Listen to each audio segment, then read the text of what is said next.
It's time. Well, trash get. All right, all right, all Dude, right. I'm so fired up for this.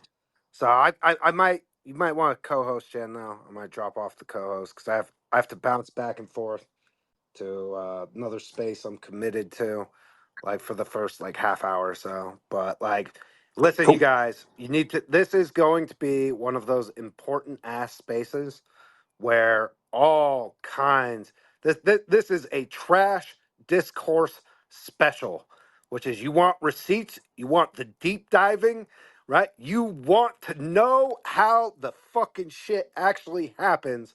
This is the space that you need to get people into, because you will walk away from this space with a better understanding of who the real enemies of speech and freedom are, like you're not going to get anywhere else. So, listen, that I'm telling you, do your friends a solid, right? Do your followers a solid and get them in here, cuz this is oh, I so love exposing these people, because I also, I will never forget. I see Name in here too. I will never forget, Trash, when we were doing the Michael Teter one, when you first discovered that. And Name comes in here and he's like, you're like, wait a second, the website's down. Wait, I think he deleted his website. Like, while we're in the space, they drop says like, oh, don't worry, bros, I got it. I got screenshotted. I archived that bitch. We got it. Don't worry about it. Ain't going nowhere. Like they are. I don't know if you've seen, Trash. Ben Collins is having like a full blown meltdown today.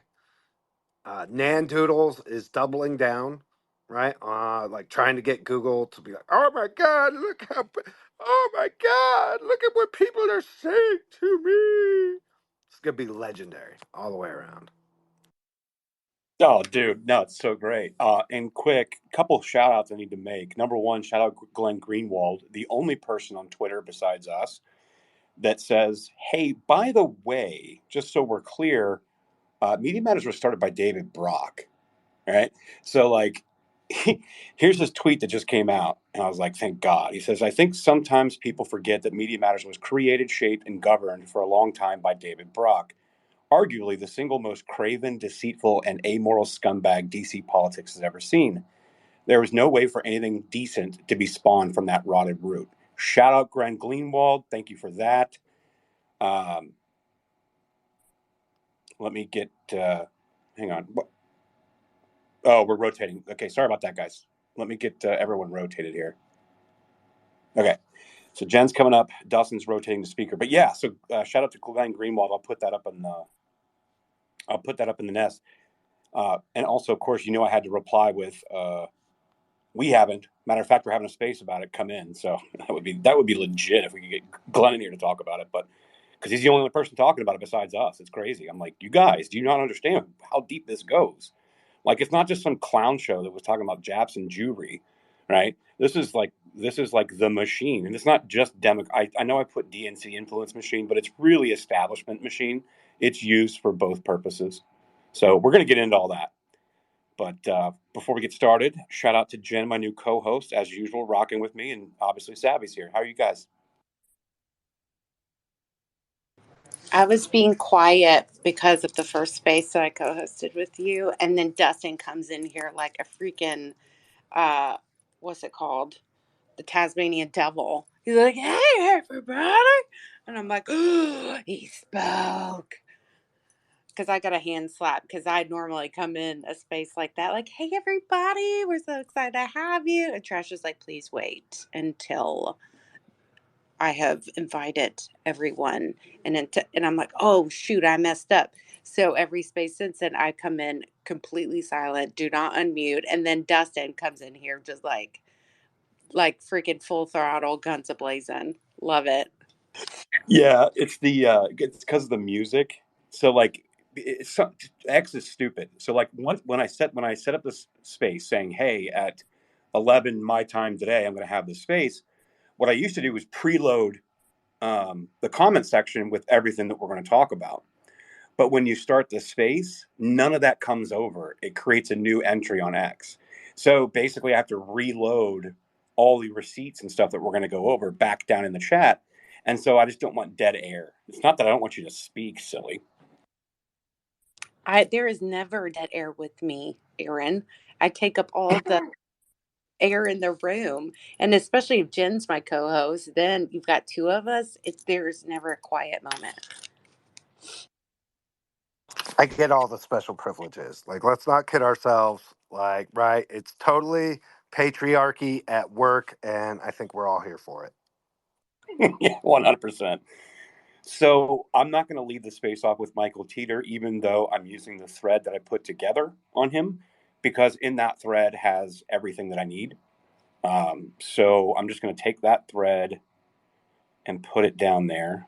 And so we're going to revisit this. And I know Jen's going to come in like lightning hot with the Norm Eisen approach and crew and all that stuff. So there's a lot to talk about here. Let me put that thread down in the chat. This thing has proven useful, helpful. What's crazy, Dustin? I was talking to Savvy this morning about this. It was like everything that we've been talking about over the last year when we have these spaces and we do these threads, we're like, man, we're the only ones talking about this. And let me be clear about something. I don't do that just to be the only person doing something. It's, hey, this is interesting. This actually seems consequential. We should probably be talking about this instead of other things. And now, in the course of like the last 2 months, everyone is talking about everything that we've been talking about. Names here. Now they're all talking about it like it's hip and cool. We're like, oh, you're new here. All right, well, have at it, I suppose. We've been talking about it for a long time. Not that I want the credit. It's the point of where were you guys? Like, holy cow, where has everybody been? Because this is major, major stuff. And we would have looked a lot better in 2022 had people been doing it. And then my second shout out, I was just randomly going. Millie didn't say anything, but Millie uploaded her first video 4 days ago that I haven't seen her do. She was talking about a lot of this too. So shout out to her on that. I'm only about 23 minutes through it because, well, I had to start the space. But Millie's got some new content up. It's a really great video. She's talking about a lot of things that we've been talking about over this last year. So go check that out. Also on QUX, YouTube, and I'm sure Rumble as well. So those are my two shout outs to get started before we get going. So before I go, I'm gonna just. I've had a feeling all day, Trash. Like I'm kind of in a very optimistic, hopium based mood, right? And I have a feeling that we could get Elon Musk in this space. So I'm gonna go. I go into the I'm gonna pull the little purple pill down there on the bottom right. Just click on that, hit reply, say something, and invite Elon. Right? Let's just throw a right. I'm not saying there's a good chance that it's gonna happen, but I'm saying it's not out of the question.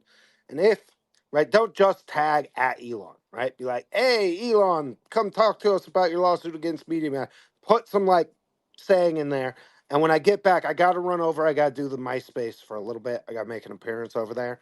But when I come back, I'll reward some of you guys who put Elon down on the chat with some CBDC. Let's freaking go. I have a good feeling they like this is a hot topic for him, and I'd love to hear what he's thinking and hear if he plans to expand it out to go after some of the other like compartments of the Media Matters censorship machine, right?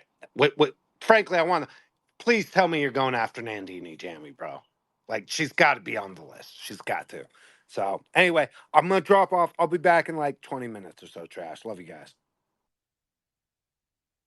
Yep, appreciate you. Down in the chat also, I'm going to add to that where I just posted the thread. I'm going to put a day ago the Poso's tweet or post from Joe Benarock, who was basically breaking down exactly a lot of the things that happened. I'm going to put Elon's letter down there as well. I can't wait. Tracy and I have been talking already about trying to get the court documents on these lawsuits so we can start covering that as well. So that's going to be coming up soon. We're going to be covering that. A lot of things to get to. Base Deer, you got your hand up. That'll help me while I'm gathering up the rest of my receipts. I'll be right back. Base Deer, go ahead. Base, you there? Yep, sorry. I also just want to point out, kind of with what Dustin was saying about being on some hopium, we had a pretty big win last night. Like most of us officially memed a politician and Javier Milei. Congratulations to him on becoming essentially the president of Argentina. That was quite hilarious to watch. That's right. Trust but verify, right? I'm excited to see it. Let's see if he does take that blowtorch he promised. And I'm looking forward to it. But there's a lot of wins that weren't talked about. While I'm pulling up all my receipts, I will allow this to divert for a second. In Louisiana, they elected a new attorney general, Liz Murrill. So not only did they flip the state red with Jeff Landry, who was the attorney general for Louisiana on the Missouri v. Biden case, but Liz Murrill took over as attorney general down there, and she's all that same out of that same team. And then Nancy Landry, she just won Secretary of State in Louisiana. So Louisiana's complete flipped all the way red, where it matters. And so that's really interesting to see. And I think it's a good thing to look at. And I think it's okay to be hopeful right now. I'm not going to get high on hopium, but there's some wins, and when the wins are there, then let's celebrate them. So yeah, real quick, just to kind of reset the room here, guys. I've got my fabulous co-hosts down in the chat. I've got the thread that I put together back in looks like July regarding Ray Epps' attorney on record, who filed a lawsuit on behalf of Ray Epps on Fox News, who is actually also the director of the 65 Project, which is the same group of attorneys that tried to go after any attorney representing any election cases, January 6 cases, and many other situations as well. Here in Arizona, also, one of Kari Lake's attorneys, I was talking with him last Friday at some happy hours. A bunch of local folks got together, and the 65 Project is after him as well for representing Kari Lake in election cases. So this is the same 65 Project that was started underneath Michael Teter is a director, but David Brock. Now, David Brock, as we all know, no one can really stand. He came out of the Hillary camp. He was supposedly a conservative and then went full bore for Hillary. It also explains why Obama doesn't like him, because Hillary and Obama do not get along very well. Hillary thought that Obama wronged her. So anyway, long story boring, David Brock is the establishment machine influence guy. Now, since he's walked away from Media Matters, but he did start it, and it looks like the director over at Media Matters now is having a day as well. His internet receipts aren't looking so good. But if you go through the thread, you're going to see the 65 Project call out. You're going to see, by the way, Michael Teter, him, I believe he has deleted his X profile since this space and since this thread. My thread was posted or was used in Gateway Pundit. I saw Revolver did an article on their own investigation regarding this as well. So it kind of coalesced at the same time, and that is in the thread as well. I like to give credit where credit's due. And then there's a memo that started post-Donald Trump election from David Brock, obviously with Media Matters, but then it was called the Strategic Plan for Action. And this is crazy because a lot of this worked. A lot of what they said they were going to do, they did. And so this is when they formed American Bridge, Crew, and Share Blue. Now, Jen can probably highlight some more on Crew, especially with the Norm Eisen thing. So maybe I'll kick that to you before we get started, Jen, if you want. Can I do it in a little while, Josh? Or did I just mess everything up? Nope, I can keep going. That's fine. So down in the chat, like I said, look in this thread. We have the documents here where they're actually establishing this. And you can see the Ray Epps stuff. Well, I'm not going to go down that road today. I don't need to. Everybody knows what's going on there. But also establishing Facts First USA. Now, this is kind of crazy because we actually saw Facts First deployed at the behest of the White House this year. So we're going to get into that a little bit too. So let's see. We've got 230 people in here. Great. If you guys can retweet the space, like I said, we're going to try to get, I want to try to get Glenn Greenwald in here because he's the only one talking about this besides us. And I want to get, try to get Elon in here as well. So, but also down in that same thread, I threaded the thread essentially. We have what Media Matters actually did. So what it says here, according to Joe Benarock, Media Matters created 3 accounts and followed 30 accounts similar to the ones in the article. They then constantly refreshed the timeline of posts 13 times the number of ads served to this user as opposed to the median. 50 impressions served against the content in the article, and out of 5.5 billion served the whole day, points to the fact of how efficiently our model avoids content for advertisers. Data wins over allegations. And so what they did was they essentially created this account. They created a bunch of these accounts, went and followed a bunch of white supreme accounts or anti-Israel, whatever it may be. I don't remember the exact accounts what they were, but they were smaller accounts. These were not large accounts. And then they basically commented, shared a million times on these accounts and kept refreshing all day. Basically, what these trolls do, these people that work for Media Matters, all day they spend their time all day monitoring right-wing content and then writing these bogus articles on their website and fact checks and suggestions for suspensions. And they rally these advertisers to basically want to quit advertising on the site. Essentially, what they do is by refreshing and commenting a million times over and over again, it then serves up ads. And then when they finally get an ad for a company like an IBM or Apple or something like that, that ad is then placed in the supposed hateful content posts. And then they say, hey, look, IBM, don't you notice that you are advertising next to these white Supremes? Do you not want that? X is bad. And it's all just for an effort of censorship, because this is the one platform that is not completely compromised, unlike the rest. Now, granted, X has its problems. I've complained a lot about some deprioritization and shadow banning. It seems to be my count is no longer doing that, but it has been for a very long time. So I'm actually starting to see engagement rise now. But so that was kind of what they did. That was the strategy. Now, this is the letter that he came out with 2 days ago, Elon did. It says, the split second that court opens on Monday, X Corp will be filing a thermonuclear lawsuit against Media Matters and all those that colluded in this fraudulent attack on our company. Now, Chris Pavlovsky of Rumble has since come out and joined the fight, and many other people are also joining that fight.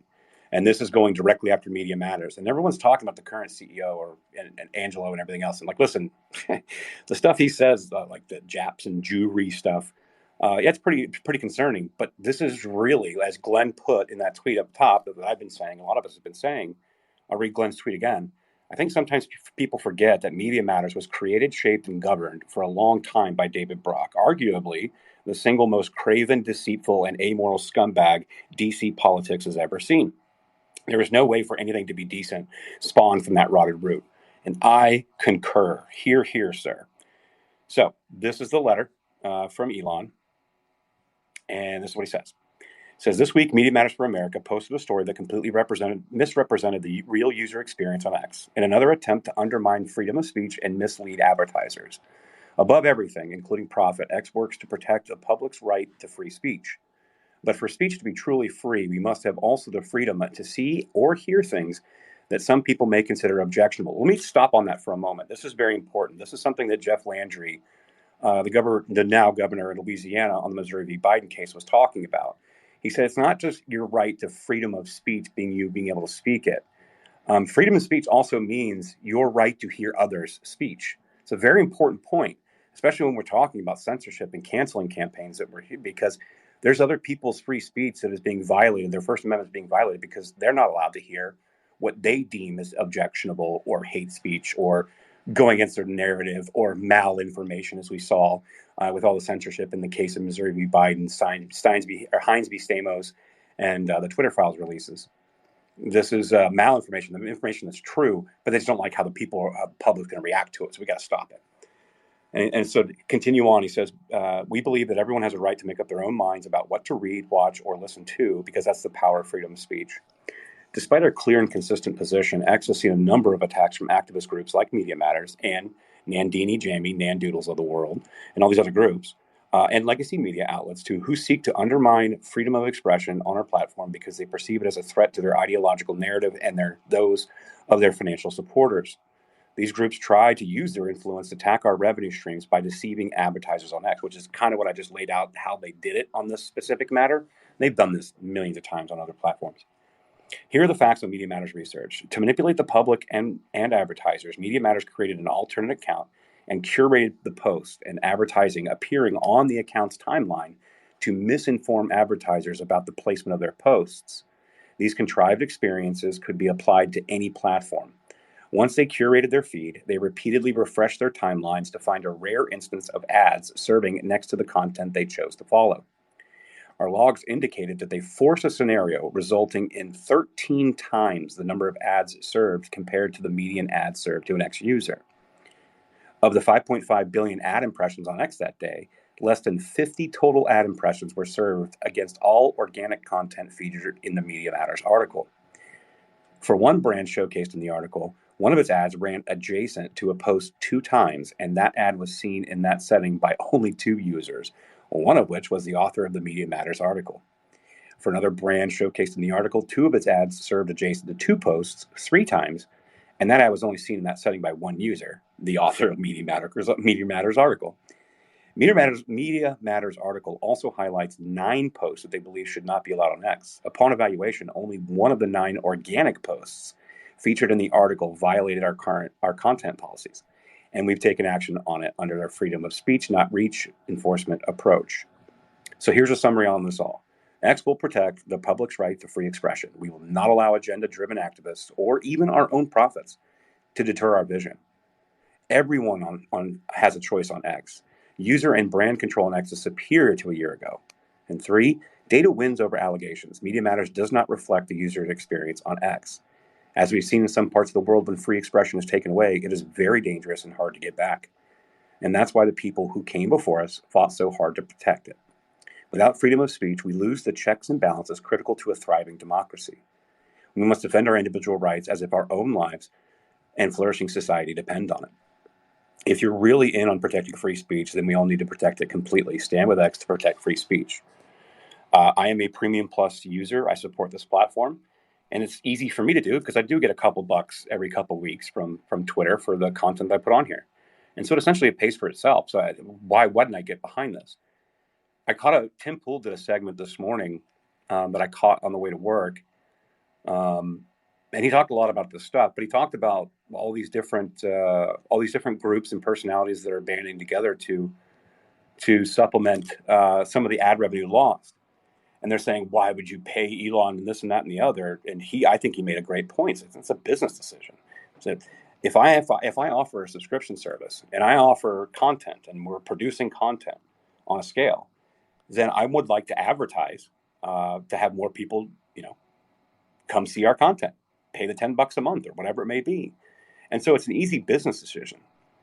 But at the same time, a lot of these people are putting their money where their mouth is. You got Andrew Tate saying $1 million per month. You've got Babylon Bee at $250,000. Tim Pool, $250,000. The Wellness Center Health, $150,000 per month.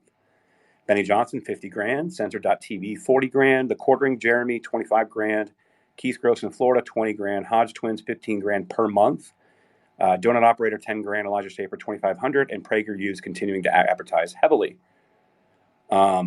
And so everyone is still doing this. And what does that prove? Well, I think what it proves is that free speech is paramount. And we can't allow people like the David Brocks of the world, Media Matters, and all these clowns that want to control speech because they hate you. They don't like you. I think Dan Bongino says this a lot. It's, people on the right view leftists as good people with bad ideas. People on the left view people on the right as bad people with bad ideas. And I think it's so true. And I think when you look at how the establishment operates, both left and right together, uniparty style, and we're talking about the David Brocks of the world, people like that, you can kind of see that point is very, very true. And, the way I look at it is if your ideas were so great, you wouldn't need to shut down everybody who has a differing opinion because we know their ideas aren't that great. So let me take a drink of water here real quick, but I just kind of wanted to give that intro and update of why I believe that talking about Michael Teter, David Brock, all these different groups that have been working for years to subvert the will of the American people. And they do it almost with absolute ease, no pushback, no transparency, everybody that knows about these people, they hate them, but they don't say anything about it. Well, this is like my I think, Savvy, my third space on these guys over the last year. I think, Jen, we've been talking about this for over a year. For a very long time. Your tip of the spear. It's spear. At least on this, we're definitely ahead of some of the ball game on some of the other people. So, but I just want it out there. I don't really care being first. I just want to be right. So, if you guys want to go down to the chat, let's go to that thread that I have. We're going to skip through the Ray Epps attorney stuff. I already kind of explained how Michael Teter, the director of the 65 Project, going after attorneys representing election cases in 2020, January 6 defendants and such.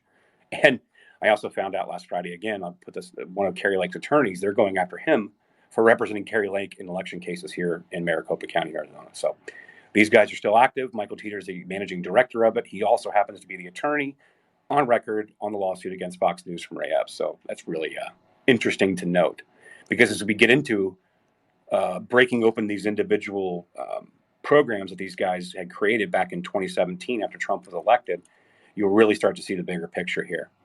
And I actually have the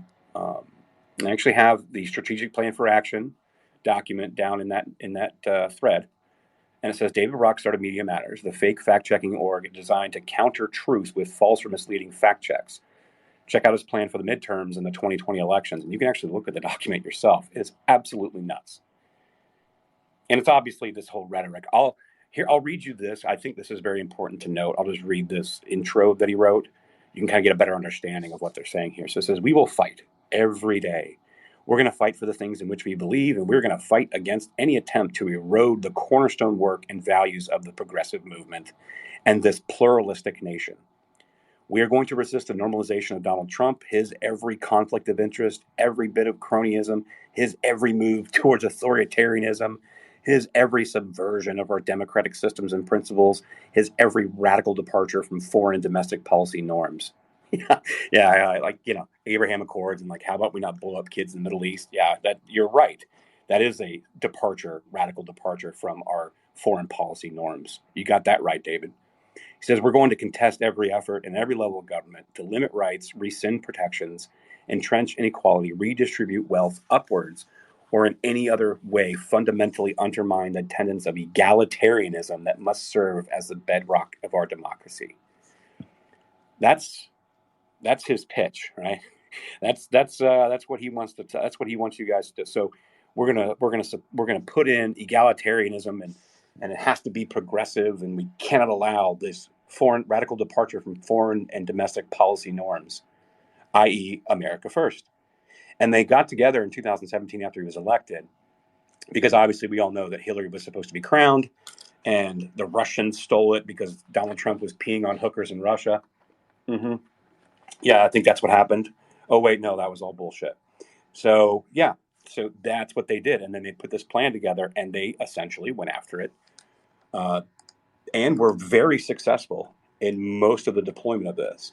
So, Jen, if you're here, I'm going to skip over the Media Matters part, because everybody knows at this point. I've kind of explained it because this Elon case is bringing it to the forefront about who they are, what they're about, what they do.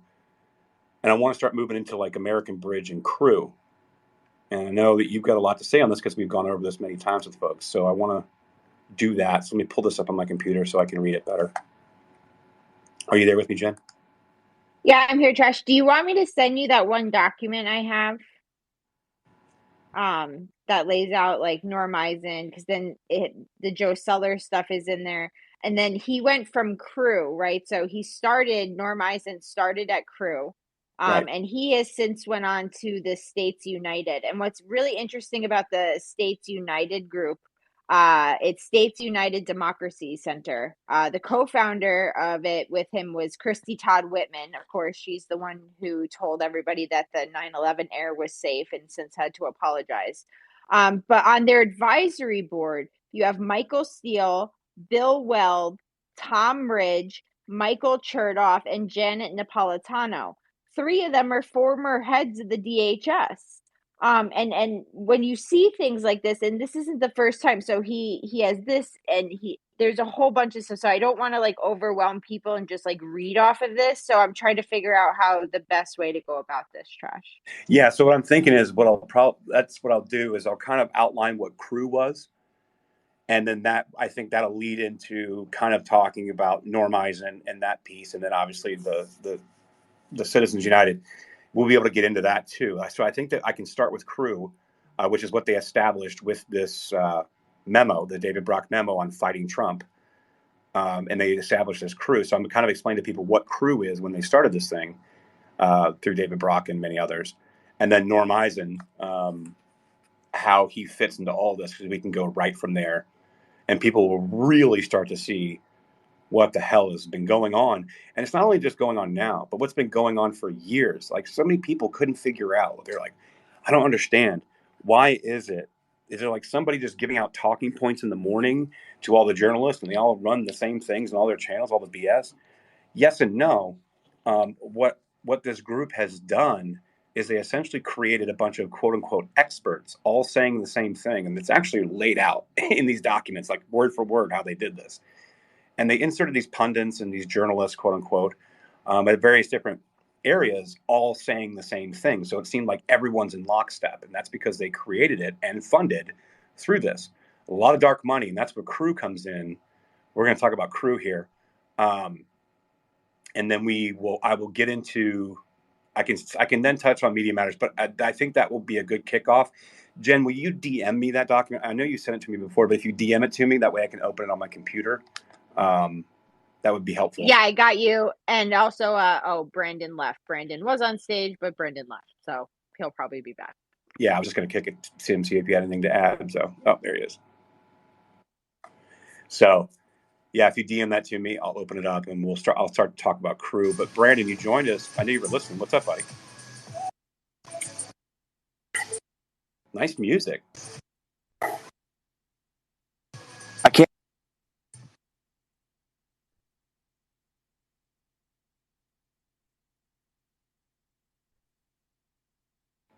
I think we lost him. I'll have to bring you back, Brandon. I'm not sure what's going on there. It sounded like he was on a cruise. Or like an elevator. I was going to go to a cruise ship. Okay, so in that document, guys, you guys can take a look at it. American Bridge, I'll get into in a second. I'd rather talk about Crew first. So let me get that, because we can lead into Norm Eisen and all that, and we can come back to American Bridge and what that was.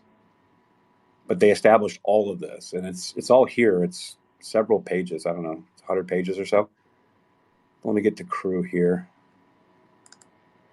He did not put in a table of contents. Okay, here we go. So this is what Crew was, guys. This is on page 28 of that document. This is Crew, established in 2003, America's nonpartisan watchdog against government corruption. Right.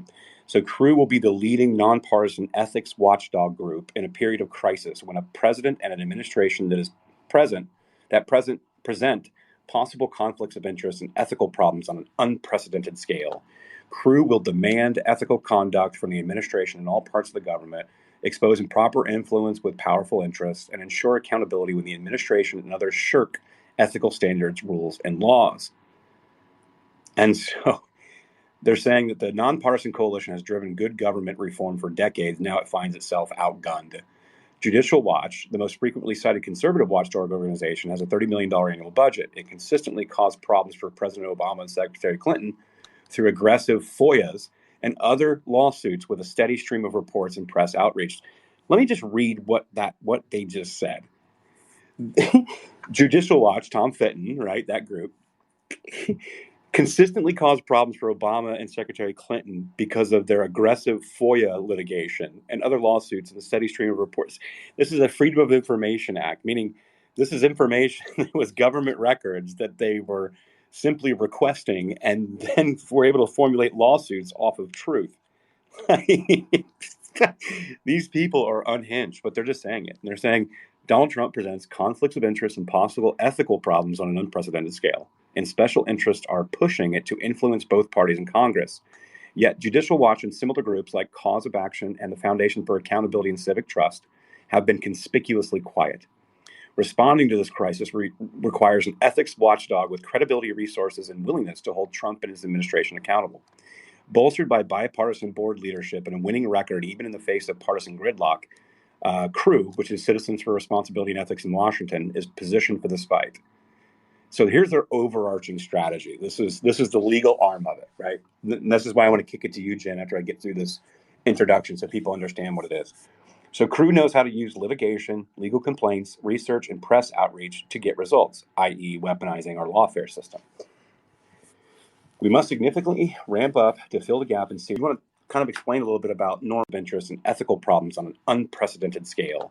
Crew will demand ethical conduct from the administration and all parts of the government, expose improper influence with powerful interests, and ensure accountability when the administration and others shirk ethical standards, rules, and laws.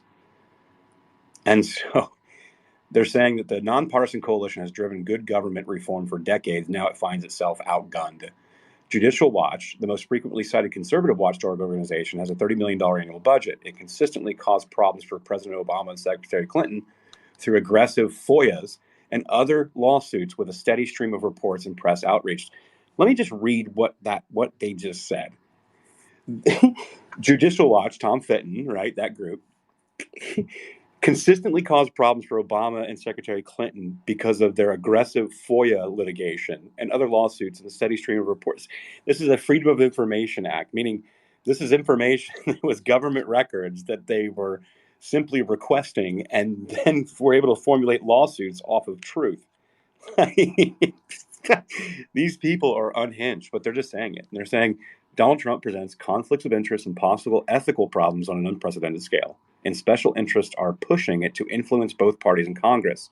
Yet Judicial Watch and similar groups like Cause of Action and the Foundation for Accountability and Civic Trust have been conspicuously quiet. Responding to this crisis requires an ethics watchdog with credibility, resources, and willingness to hold Trump and his administration accountable. Bolstered by bipartisan board leadership and a winning record, even in the face of partisan gridlock, CREW, which is Citizens for Responsibility and Ethics in Washington, is positioned for this fight. So here's their overarching strategy. This is the legal arm of it, right? And this is why I want to kick it to you, Jen, after I get through this introduction so people understand what it is. So CREW knows how to use litigation, legal complaints, research, and press outreach to get results, i.e. weaponizing our lawfare system. We must significantly ramp up to fill the gap in serious ethics analysis and legal accountability for the new president and the rest of the government.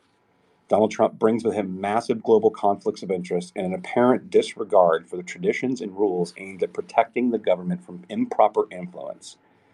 To combat this coming ethics crisis, CREW will significantly enhance our capabilities to monitor conflicts of interest and executive branch ethics using FOIA to effectively keep tabs on the activities of the administration and federal agencies, and take legal action, including active litigation, to bring about accountability when the law is broken. CREW is not aiming to imitate Judicial Watch, but rather establish itself as a credible but aggressive nonpartisan watchdog, seeking accountability for ethical lapses and improper influence. Now, that sounds all nice and good, right? Except they didn't do any of these things. And the lies that came out of this was just unbelievable. But what made CREW so pernicious specifically is a people like Norm Eisen, right? And then they got the idea for the 65 Project, which I have some information on as well. Plus, we'll talk about the Facts First USA 2022-2024 memo. But Jen, Norm Eisen, and the others that they were part of this CREW since 2003 or whenever they joined, that were essentially going to weaponize our law system against Donald Trump. This is what their plan was. This is who was going to be deployed. Then became what Citizens United. And so if you want to kind of explain a little bit about Norm Eisen and what their activities were, I'd be grateful. Yeah, Josh, I got you. If I'm like boring or like whatever, just stop me. But so Norm Eisen has been the key architect of nearly every attempt to delegitimize, impeach, censor, sue, and remove the Donald Trump, right? He was one of the lead voices formulating the January 6th committee's purpose and teeing up any of the criminal indictments against Donald Trump. And this started back in 2016, 2017 with CREW, where he and Richard Painter and Joseph Sellers started bringing lawsuits against Donald Trump. And this started almost immediately when Donald Trump got into office. And even before, where they started with, he was enriching himself. Is that what it was, Trash? He was enriching himself using his properties in DC to make like, I'm trying to find the one part in this. Sorry. Where was it? Okay. Okay. So in January 23rd, 2017, Norm Eisen's lawfare outlet CREW filed civil suit against Trump for allegedly violating the Illuminance Clause of the Constitution. The suit said the theory that some foreign government officials would stay at Trump properties while visiting DC, they're violating the foreign whatever clause of the Constitution banning presidents from taking gifts from foreign officials. And even before that, it started with the the head of the guy who was responsible for the Tiger King documentary, he sued Donald Trump in New York City over some real estate laws using Norm Eisen. And Norm Eisen is the reason he is just so right in front is he is Obama's former ethics czar. He was ambassador to Czechoslovakia during the Velvet Revolution. He was key counsel on the impeachment efforts. He participated in the Sunrise Zoom calls and using the Open Societies Foundation. And then he created the Democratic Playbook, preventing and reversing Democratic backsliding. But he's a color revolutionaries expert, and he's affiliated with the Brookings Institute, and he has become the legal counsel for all of these groups that have been used by the censorship industrial complex and other government entities to take away our constitutional rights.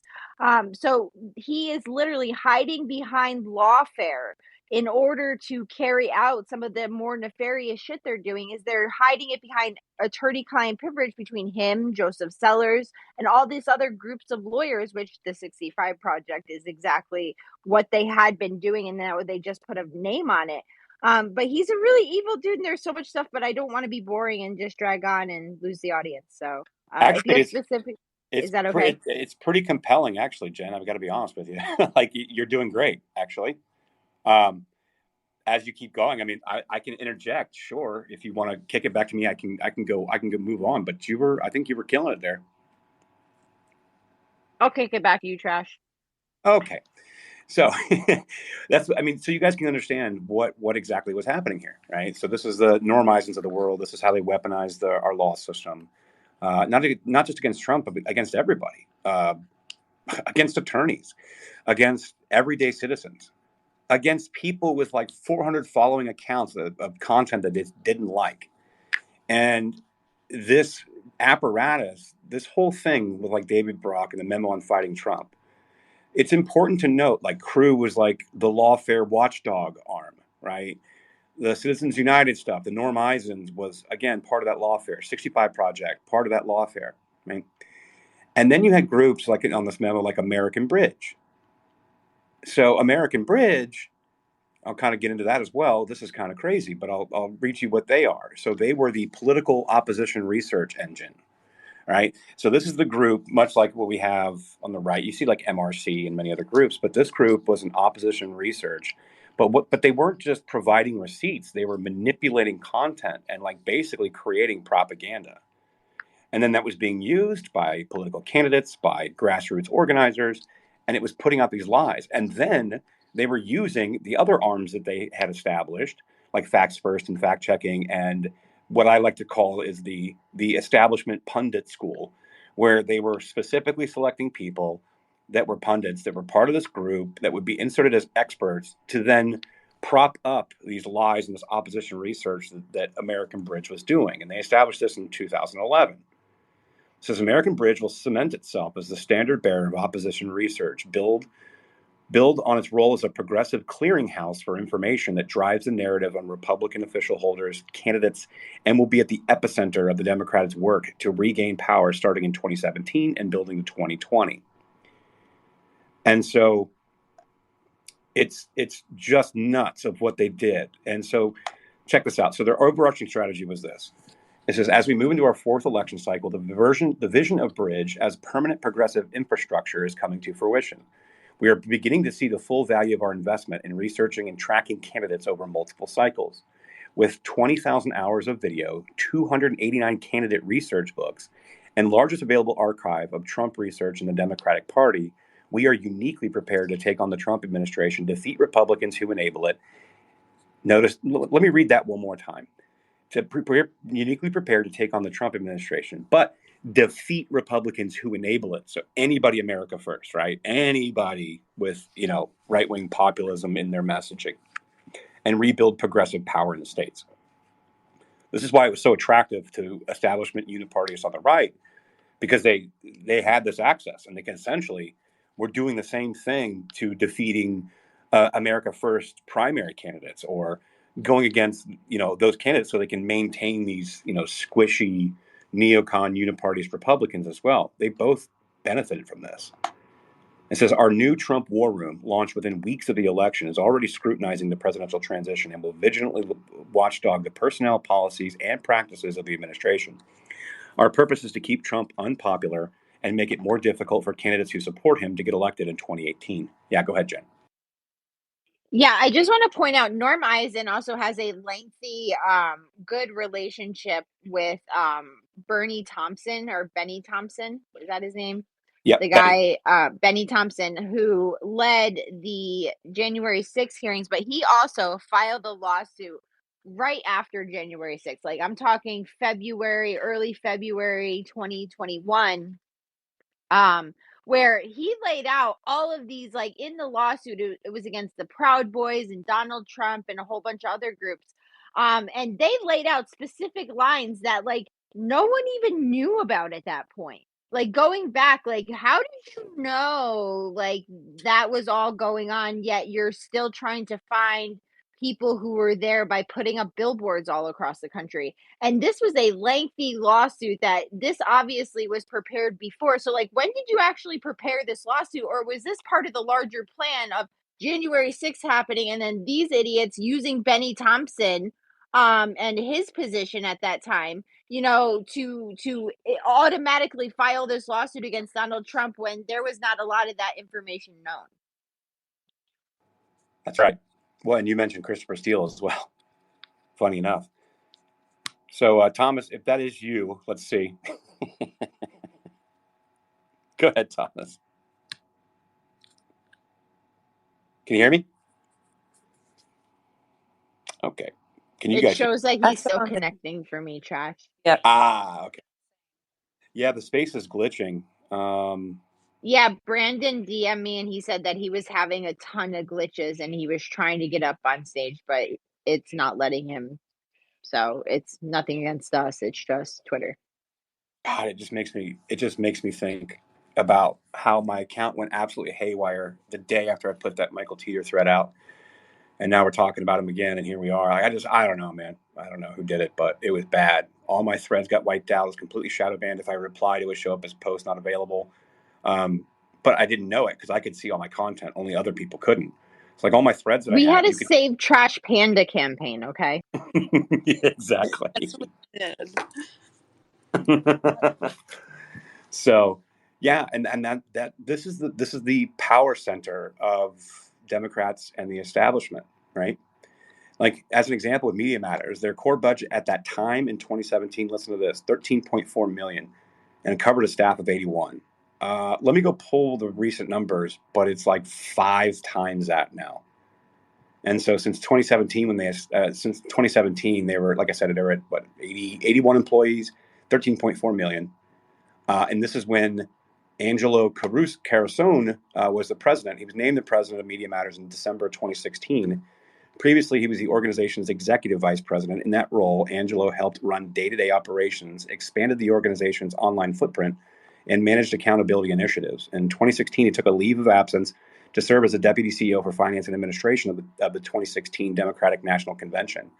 In 2009, as a law student, Angelo founded the Stop Beck effort, which organized participants via social media to successfully convince sponsors to cease advertising on Glenn Beck's show. Guys, in late 2010, Angelo joined Media Matters as campaign director and worked on its Dropbox initiative. He later went on to serve as director of online strategy and campaigns. He organized the Stop Rush Limbaugh effort, which convinced thousands of advertisers to refuse to sponsor Limbaugh's program. And he then launched the viral Dump Trump campaign in 2012 that was responsible for convincing many of Donald Trump's business partners to sever their relationships with Trump.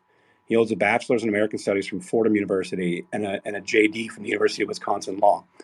So this is the guy who is heading up Media Matters now, who's also doing the things and saying the things on social media that a lot of people bring into light right now, which are pretty crazy. Yeah, go ahead, Jim. Yeah, Trash, I just want to point out, I feel like I was like all over the place with my explanation of like Norm Eisen and how it all goes together. But Darren Beatty, however, has done excellent reporting on this. And it's called The Left's Legal Hatchet Man.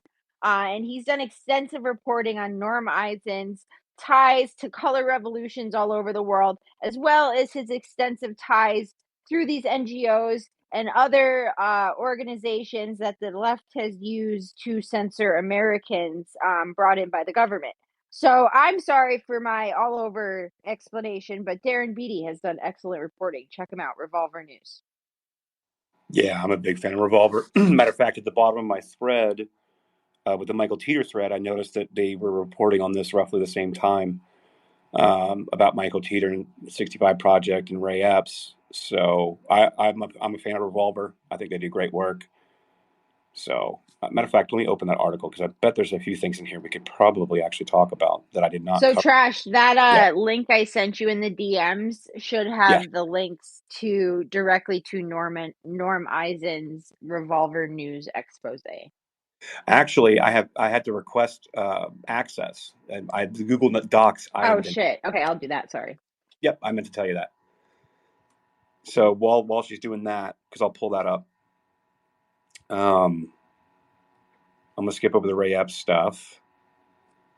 Oh yeah, Darren Beattie did tweet about that. All right, cool. Let's see. Yeah, it's mostly just about Ray Epps in this reporting. I've seen plenty of his reporting on this stuff though. It says okay, so one of the key pillars of Brock's legal strategy was the aggressive use of lawfare tactics to embroil Trump and his allies, which is what I was going over with Crew. Brock sat on the board of Crew and the premier lawfare outfit run by another man whose dirty deeds Revolver brought to national attention, a man by the name of Norm Eisen. So I've actually got that article right here. He actually linked it in this reporting here. So yeah, and as an underling of David He's Brock's. really good at linking back to his other articles to explain further. That's something I really like about Revolver News is that the links you need are right there. You don't have to go like digging for them. I know, it's great. Matter of fact, I'm actually going to put this link down in the thread of threads, so we guys can see the original reporting, go back and reading it.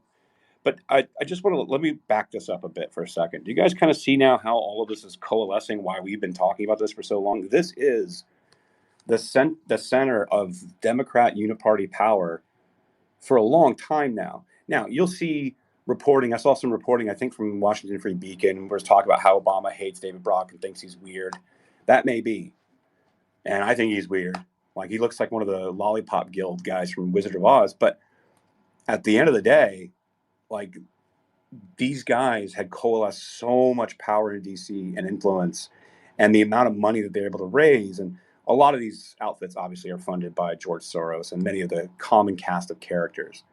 But this really is like the power center of all of this. And when you start looking at this and you say, okay, so what was American Bridge? Well, American Bridge was the Oppo research arm. Crew was the lawfare arm, right? Media Matters is obviously the fact-checking umbrella organization for media. And as you keep going through this, let me get down past Crew here. You get to Share Blue. Now, Share Blue, they're saying they'll take back social media. So this was their specific social media plan that they put together. And they're saying that Share Blue will take back social media for Democrats. We will delegitimize Donald Trump's presidency by emboldening the opposition and empowering the majority of Americans who oppose him.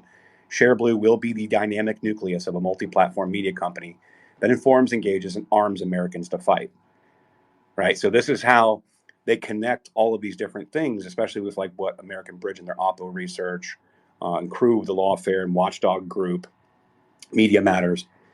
And then they give you some highlights of what their plan was with this, which was willingness to engage partisan combat, connection to grassroots, Facebook native. So Share Blue is a Facebook community first and foremost, but we do not need to adapt to a new environment. We're already here where we need to be. Emotionally resonant. So messaging based solely on facts doesn't resonate. Listen to this. Messaging based solely on facts doesn't resonate with a broad audience. Connection and engagement on a personal and emotional level, specifically hope, happiness, or anger, drive success. Depression is a disincentive to shares, and anything milquetoast is toxic to our position. Share Blue creates fact-based content that connects with our audience on a visceral, emotional level. They're saying that Share Blue is the digital attacker, right? So this is like bot army. This is, hordes of people being sent out that, like, hey, look at this post on X, and you get all these non-blue check marks engaging with it. I showed this the other day when I went after Kinzinger. You guys can go see those replies. It is unhinged. It is unbelievable. Yeah, Jen, go ahead. So is Act Blue part of this? Is that like how they're raising money, or is that just something different? Because we have Share Blue, but the Act Blue would be how they were raising the money a lot of times, correct? Correct. Yeah, and they're still using Act Blue to this day. Obviously, I mean, I'm seeing candidates that are challenging America First Congress people. It's all coming out of Act Blue. So we might have Brandon back to Trash. Oh, cool. Hey, Brandon, what's going on? Hey, can you hear me all right? Yeah, Thank you. good, I bud. was having some major connectivity issues with the space, and then I got a phone call, and I just got off. So unfortunately, I missed everything you guys have talked about for about the last 15 minutes. But when I originally was trying to come up, you were beginning to talk about crew, and I'm not going to ask you to, restate everything because obviously your audience was here and they heard it. I got interested in coming up to speak when I heard that because obviously I have a pretty tight connection to January 6th and everything that happened there. And for anyone who doesn't know, this group CREW, which stands for Citizens for Responsibility and Ethics in Washington, is actually the group. You guys probably are aware that they are the group that's been behind trying to get Donald Trump removed from running for office in certain states. And you guys, I apologize. Please jump in and cut me off if you literally just said all of this stuff. No, this is perfect. This is perfect. I didn't really bring it up yet, so that's perfect. Okay, all right. If you do find me repeating stuff you just said, please feel free to jump in. So I'm going to put in the nest right now a post that I created several months ago. It's a video that I created about somebody named Coy Griffin. And so Coy Griffin is, here we go. Let me just really quickly do this. Bada bing, bada boom. Okay, it should be in the, yep, there we go. So Coy Griffin was a county commissioner in New Mexico who was at the Capitol on January 6th. Now, like me, he did not enter the building, and he was never even accused of engaging in any violence, vandalism, theft, or destruction. He was literally only charged with 2 misdemeanors. One was a trespassing on Capitol grounds.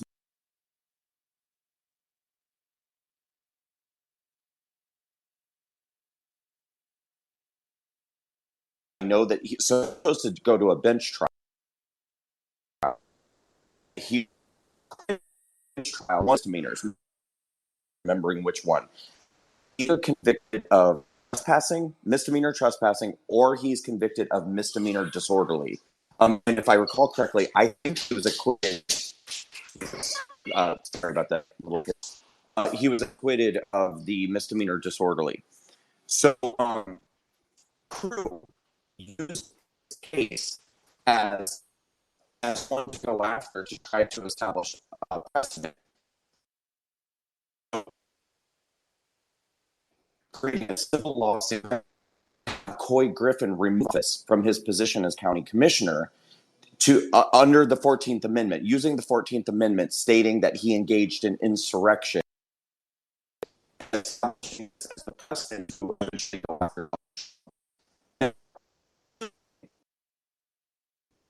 Is Brandon cutting out for anybody else, or is it just me? Yeah, no, it's cutting out. Okay, Brandon, are you we're on losing Wi-Fi, you. maybe? Is this any better? Yeah, much. Okay.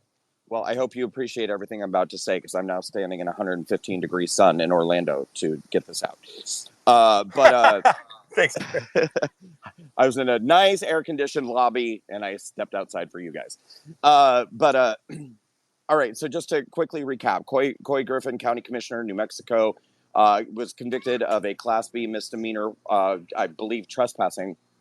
And because of this conviction, this group Crew went after him to try to establish precedents to remove somebody from office under the 14th Amendment. So they filed a lawsuit in New Mexico stating that Coy Griffin should not be allowed to hold public office because he engaged in insurrection and violated the 14th Amendment to the Constitution. Now they're choosing their lawsuits very strategically, both in terms of the people they're going after and the areas in which they're going after people. They're intentionally going after people in states like Colorado or in districts where they know that there's going to be incredibly liberal judges, potentially juries, things like that. So they made a good choice with Coy because they got an incredibly liberal judge in an incredibly liberal district, and he went for it. Despite the fact that Coy Griffin didn't engage in any violence and didn't go into the Capitol on January 6th, and literally was only convicted of trespassing on grounds, the judge removed him from office, saying that he violated the 14th Amendment and engaged in insurrection. And that's where this precedence has now been set, that groups like Crew and others can then go after other people who were there on January 6th and say the precedent has already been set. A federal judge has already ruled that this was an insurrection, and therefore anybody who was there or convicted or charged or whatever should not be allowed to hold public office. And with Coy Griffin's removal, at this point he's appealing, but at this point, as it stands, he's not allowed to hold any public office of any kind for the rest of his life because a federal judge determined that he engaged in insurrection. And this is Crew. Crew is the group that is behind this. So I just wanted to give a little context about who they are and what they're doing. And of course, there's a lot more than that as well. Well, and Brandon, I just want to give a little context on Kui because he was with us during the We Build the Wall stuff, and then he was also there on March for Trump. He had his horse. And then he's also ridden his horse as a preacher all across the world. Like he literally rode his horse to Jerusalem in Israel. He's a preacher. He's a good man. He's a stand-up citizen. He's a stand-up American. And like for him to be removed from office over something like this is a great loss for the people of New Mexico and honestly the people of America, because Cooey is the kind of guy we want in office, not these crazy folks. No, it's 100% accurate. And Brandon, also, thank you for that. By the way, that's actually a great additional color in between the lines. Like, listen, sometimes I can be a little black and white, and sometimes I'm just down the middle as far as like trying to present the receipts so people understand and you can make your own decisions. But I really need people like you guys to come in and say, hey, by the way, here's a perfect example. Not only here, okay, so I'm telling you who they are. Brandon comes in and tells you what they're doing with it. And I think it's very, very important. So I'm really glad you came in with that. And Jen, it kind of shows this lawfare arm and how pernicious and important to them Norm Eisen was. Right? Well, Like, and make no mistake, Trash, like Norm Eisen knows the law, right? He's no stupid idiot, right? He is a stupid idiot, but like he knows the law, he knows how to use the law in order to make it so like, and we gave them the playbook in 2016, right? They saw what happened. And because Hillary, I'm going to say it again, hit the ceiling and didn't break the ceiling, okay? They were able to go back with their forensic people and look at exactly who to target, where the social media presence was, who were the influencers in 2016, who was holding power. And they were able to strategically target those people in order to carry this out. And just to add more about Cooey run Cowboys for Trump, right? He was the guy with the horse at the Trump rally. Like they knew to target him because he brought a lot of people into Trump. He brought a whole mess of people, and they know by targeting people like Steve Bannon, like Brandon Strzok, like Cooey Griffin, like I could keep going. If you're able to take those people out, their whole network goes with it, and anything that they've built up, they're able to just take away from you, your bank account. You're not able to function in society. And the closer they do that to elections, right, the more damage it has because people aren't able to recover because they don't have the ability, like the bank, the money, the everything, even your cell phones, your electronic device is gone. And it's really not as easy to just go out and buy it when you don't have a bank account. Right. So they've used lawfare in order just to take people out. And even if you do get justice, right? You've had a whole slew of freaking articles written about how you're a terrible person, insurrectionist, wanted to take over the government, right? And they never print the retractions, right? And if they do print the retractions, they go in, they change the date, they don't make an announcement. and people aren't able to get their good names back, right? So whenever you put someone's name in Google, God forbid, you're going to get all these stories. And if you're hiring someone or you're going to like do business with someone, you're like, oh, do I really want to get involved with all this shitstorm? No. Right. So it completely takes you out of the game. And no one knows that better than Brandon. Yeah, absolutely. Yeah, Brandon, you got your hand up. Go ahead. That was perfect. That was a nice lob there. Yeah, and actually, Jennifer, you just said like I don't even know where to start now because you just said like 10 things that I want to comment on, but I'll try to just choose one or two. I want to go back before I disconnected from you guys like 15 minutes ago. You were also talking about some of the strategies that these people employ and how they're basically, have these systems in place where they're interconnected with different groups and. It's not just the lawfare; it's the like cyber attacks using bots and things like that. A great example would be literally just a couple of days ago. I posted the now newly released footage that showed Matthew Perna calmly walking through the Capitol. Now, remember, the reason why Matthew killed himself is because he pled guilty to some low level charges. And then after pleading guilty, the government said, just kidding. Now that you've pled guilty, we're also going to add a terrorism enhancement to your sentencing, which would put you in prison for upwards of 9 years. Now, the key word here is terrorism. We didn't know until the other day when we started to see new footage come out of Matthew Perna walking around with a cell phone in his hand, shooting videos with police officers standing all around him as he's calmly walking through the Capitol. So I posted that footage and I said, here's newly released footage of Matthew Perna calmly walking around the Capitol. Immediately, of course, my comments were well, not immediately. Actually, there was an enormous amount of support for Matthew and an enormous amount of outrage from people who were like, this is outrageous and people need to pay for what has been done. Then the counterattack began. And at that point, I started, getting all these very nasty comments from people saying it's good that he killed himself. More J6ers should be killing themselves, that kind of thing. But then there was this very peculiar response I got, which was a photograph of one of the 9/11 terrorists going through security at the airport. And the poster, the account wrote, here's footage of one of the 9/11 terrorists calmly walking through the airport. What's your point? And I responded to him. I said, okay, well, if you can provide me footage of Matthew Perna hijacking an airplane and flying it into a building and murdering thousands of people, then I will consider your analogy to be apt and we can have a conversation. But at the moment, I thought that I was talking to a person. But then that same exact post with that same exact picture began appearing in my comments dozens and dozens of times, exactly word for word.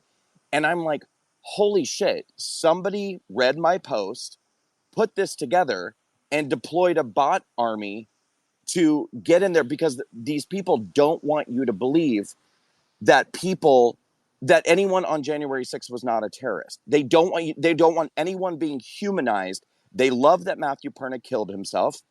They love that everybody on January 6th is being presented as a dangerous, murdering terrorist, and anything that could contradict that belief is threatening to them. And so they're ready at a moment's notice to deploy bot armies to try to sway the opinion of anybody that they can possibly sway so that their version of events doesn't in any way get contradicted.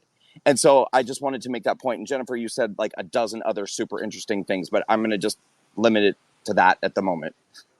Yeah, no, Brandon, you're so right. And I think that was the whole point of January 6th. And I appreciate you. Thank you. But you said a lot of good points as well. Is like that was the whole point of January 6th. You had all of Donald Trump's most like frivolent supporters, right? Who took off work, who spent money, who were willing to stand there peacefully and say like, no, we're not tolerating this. And that's the one thing, other than the court system in America, the next best thing to sway opinion in America is the media. right? And they had control of the media. I would argue the media participated in January 6th, not just with a fake narrative, but how did the people get into the Capitol, right? Like, how did they have the cameras set up at all the right locations, right? That's something that really bothers me. But they had to do that. And they had to label us all as terrorists and then invoke the 9/11 thing because that'll tug at the heartstrings of Americans because it'll take them back to that moment on 9/11 when they saw the planes hitting the towers, right? And they're like, "Oh my god, these people." That was the reaction they thought they were going to get. But instead, the American people are a lot smarter.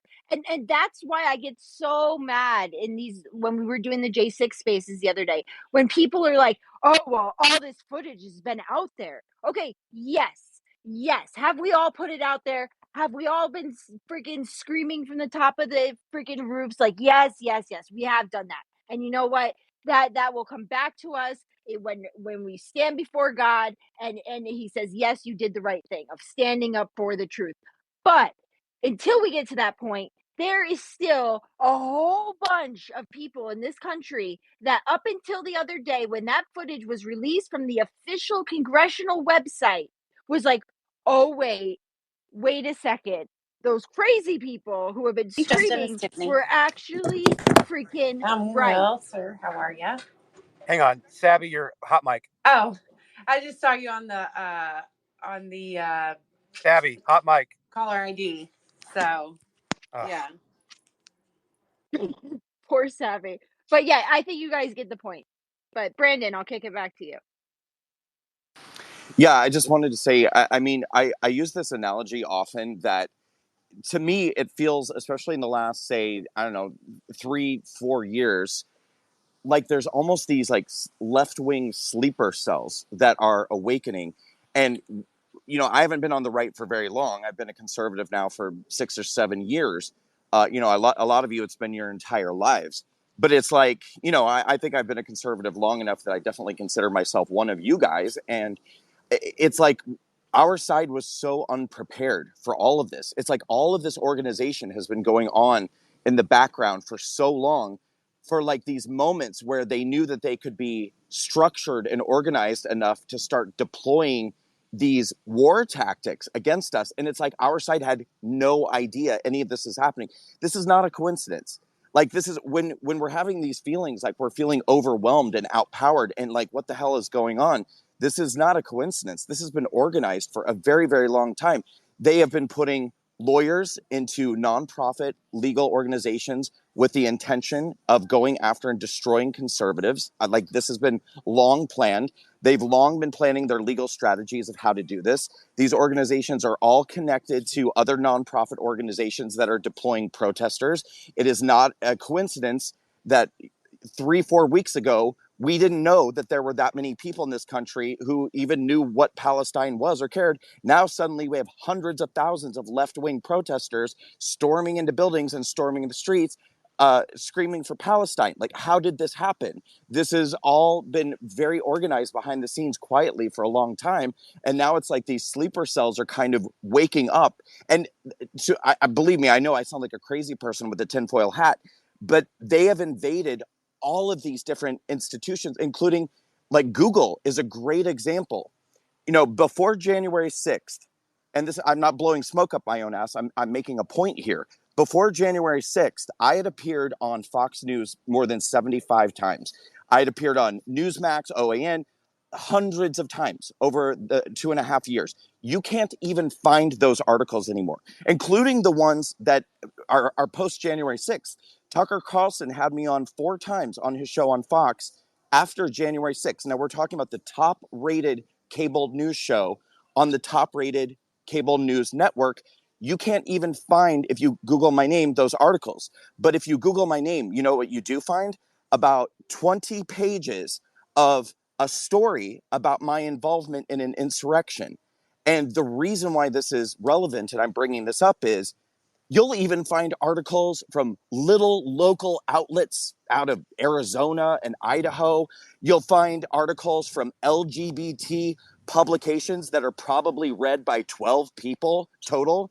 But you're telling me my appearances on Tucker Carlson are not getting enough hits that they're appearing in the results, but LGBTQ Nation's article that calls me a gay insurrectionist in the headline is appearing as like the 7th ranking article about me. This is all by design. And you can call me crazy, you can call me a conspiracy theorist, I don't give a shit. But there are people inside of Google who are prioritizing the search results so that people like me or anyone else, the public is only going to get their pre-constructed narrative of who I am as a human being. Any positive press about me is never going to be seen. Anything about the work I've done for Walkaway will not be seen. But if there was an article, if a blogger with 3 subscribers put out an article today insinuating that I'm responsible for people being killed at the Capitol and put that in the headline, I guarantee you that would be sitting at probably the number 4 or 5 search result under my name, because they are intentionally ranking it. This is all by design. And all right, I'll leave it there. No, you're Preach, exactly right. Brandon. Preach. Yeah, 100%. Like, you can leave it there. And real quick, as an update, breaking as of 17 minutes ago, Rumble is currently experiencing a major DDoS, denial of service attack. Said there are our engineers. Sorry, I keep getting banners. Our engineers are investigating, and we will be reporting back here with updates. So they're now going after and attacking Rumble. Obviously, there's a lot of people talking today about not only what they didn't want you to see about January 6th, right? Because it's absolutely imploding the narrative. But they also don't want people talking about this Media Matters thing as well. Like the absolute narrative that they have spent billions of dollars and these systems billions of dollars to be building out these different apparatus is crumbling.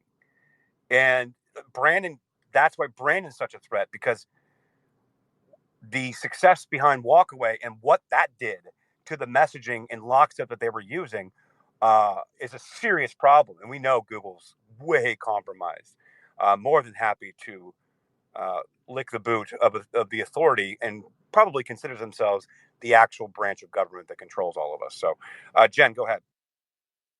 Yeah, Trash, I just want to add that there was rumblings that Rumble was going to join Twitter's lawsuit or X's lawsuit, right?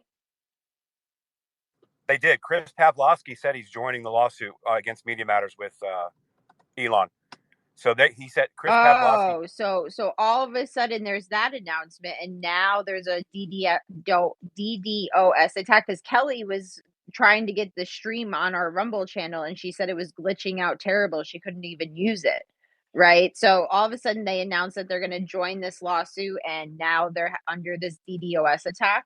So I had to jump in here. I've been listening. Millie. I've been listening while I've been working out, and I heard the story about Rumble getting a DDoS attack, and this is exactly why we created QUX.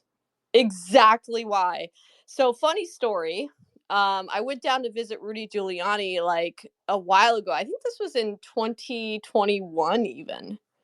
And I was showing him QUX why we were in earlier development with it. And even then we had our network up and running, and the day it was almost like somebody knew, right? But don't mind the fact that earlier in the hotel it was like a giant spook fest. But it was almost like they knew we were gonna meet with Rudy Giuliani that morning and that we wanted to show him QUX and demo it for him. And so our website was hit with a massive DDoS attack. Like our programmers, our tech people came away after that, and our CTO said that it was a very sophisticated attack, not your average keyboard kitty attack.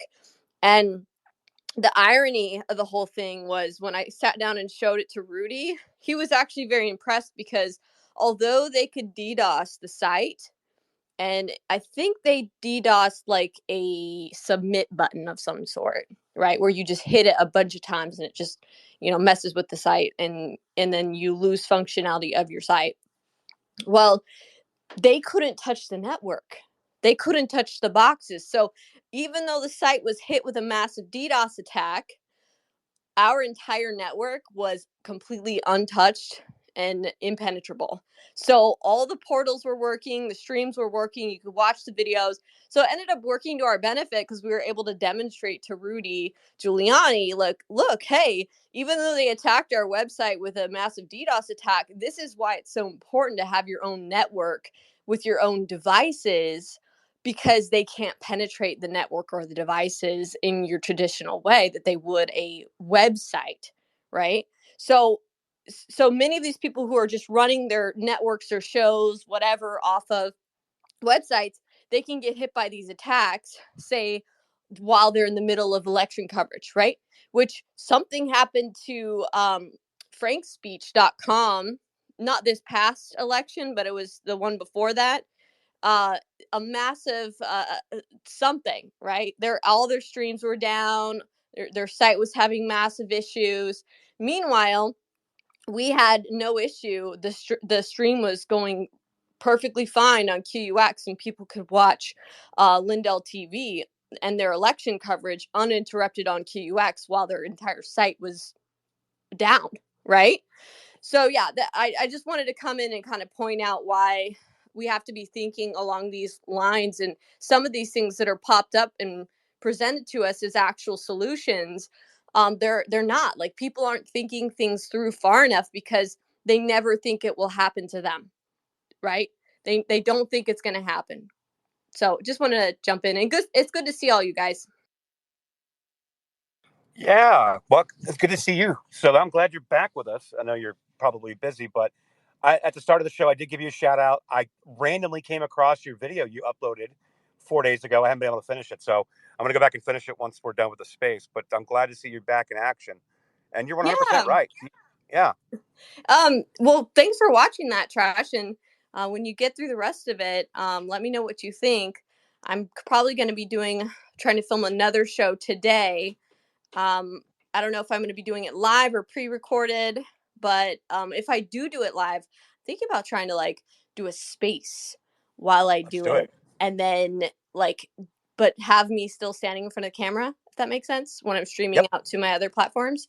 So that should be interesting to try to experiment with new ways to incorporate spaces into my different feeds. And I think it's a good concept for all of you guys. And I know American Mission's been streaming on QUX. We've got an American Mission portal on QX, and you guys stream the feeds. So, even though Rumble's having this DDoS attack right now, and maybe, who knows, your feeds aren't probably working there, they are perfectly fine on QX. I know. I just checked. Yay! Heck yeah. Well, I'm and in. Go ahead, Jen. oh, sorry, Trish. I was going to say the DDoS attack. Billy, I think this happened to you too. Right before we got raided, our America First project sites were hit with a replicating DDoS attack that attacked our internal servers. Like, something like, even the computer people were like, we don't even know what this is or where it came from, like, or how this happened. And I think that happened to your guys' stuff, not QUX, like before all this, right before they raided you. So this is like a tactic that the government uses to just wipe you. So if they're going to raid you or they're trying to just like silence you, they will literally go in with these sophisticated computer hacks that'll go in and attack your whole internal networks and take it down. So then even if something does happen to you, you don't have the ability to get it out to anyone to let people know what's happening. And they can do these attacks strategically at the right moment where it counts. So we know that, they're undergoing this DDoS attack right now, and then they're going to get their stuff together, and then they're going to be fine, right? And they're going to keep carrying on. But it's strategic. Like when they did, when Mike Lindell's election feed went down on election night coverage, right? So if there's some kind of big event going on, something along those lines, all they have to do is target these websites that are carrying this content, these streams, with these DDoS attacks, and then the site goes down for a couple hours or maybe even a day, and then they're able to dominate and dictate the narrative to the people. Because look, news moves fast. It does. And like, for example, the coverage we were all doing on election night of 2020, do you know how many Stanford researchers from the Stanford Research Observatory and all these like scientists and researchers had been studying our coverage on election night and the way things went down, and they figured out how they could try to subvert us and essentially censor us, right? So yeah, they actually have teams of scientists, specialists, researchers figuring out how to better control the narrative and do real live time censorship. And so, I mean, they've actually done articles on this, guys. And I think what was that lady's name? I can't remember her name. But yeah, they've done actual articles about this, and they did one on me and Steve Bannon, um, and on our election night coverage, because we had so many people watching and we were literally just real live time covering the news, just like how, people on these spaces, especially America Mission, have been able to do real live time coverage of, East Palestine and all these other events as they happen. And if you're able to just silence people for like a couple hours or even a day, it can actually make a big impact on the narrative. And they know this. They know this. Do you Thank mind you. if I jump in here real quick? Yeah, I was just about to call on you because Oh, you guys are Travis so Cindy close said, to tying this all together. And I've been following along with the Google thing for a while. I watched Millie's Shadowgate some years ago, and that really got me going on this information warfare. And I don't know if you guys are familiar with the name of Dr. Robert Epstein, but my contention is that Dr. Robert Epstein's interview is what originally was what got Joe Rogan canceled when they tried to cancel Rogan and said that it was COVID disinformation. It was actually his interview with Dr. Robert Epstein, and Dr. Robert Epstein used to work for Google, and he wasn't okay with what Google is doing. And a very important bit of background for Google that a lot of people don't know is that they have the web crawler, the only one. And on Saturday, January 31st of 2009, Google blacklisted the entire internet for the entire world on a morning when the stock market was closed. So if you were to try and go to the internet on Saturday, January 31st, 2009, you wouldn't be able to go to any website.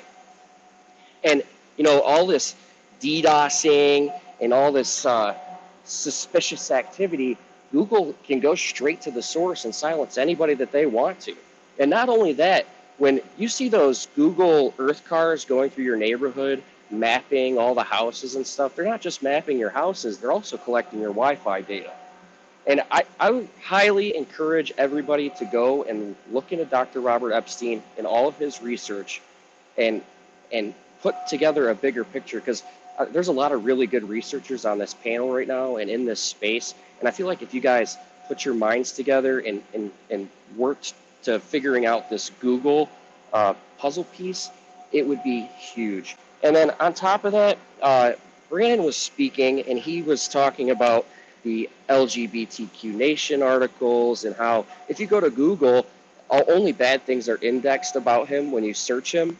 And I would like to point to Reddit.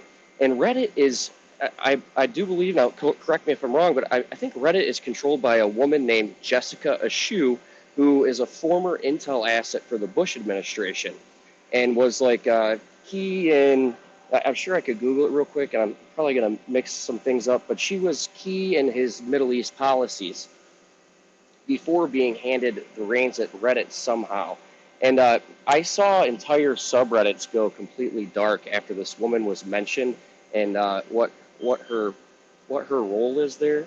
And it's really suspicious, and I think some people should look into that too. Because this whole Reddit, if you go to Google and type in anything, a Reddit result is the first curated.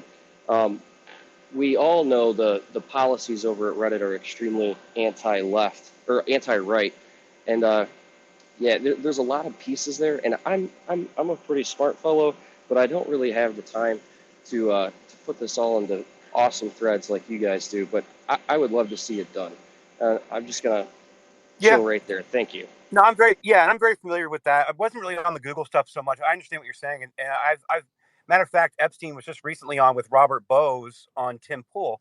I was talking to Robert about that before he did his appearance, and like he says some compelling things, and I think it's very important to note What we're talking about in this space specifically, and I appreciate the kind words also.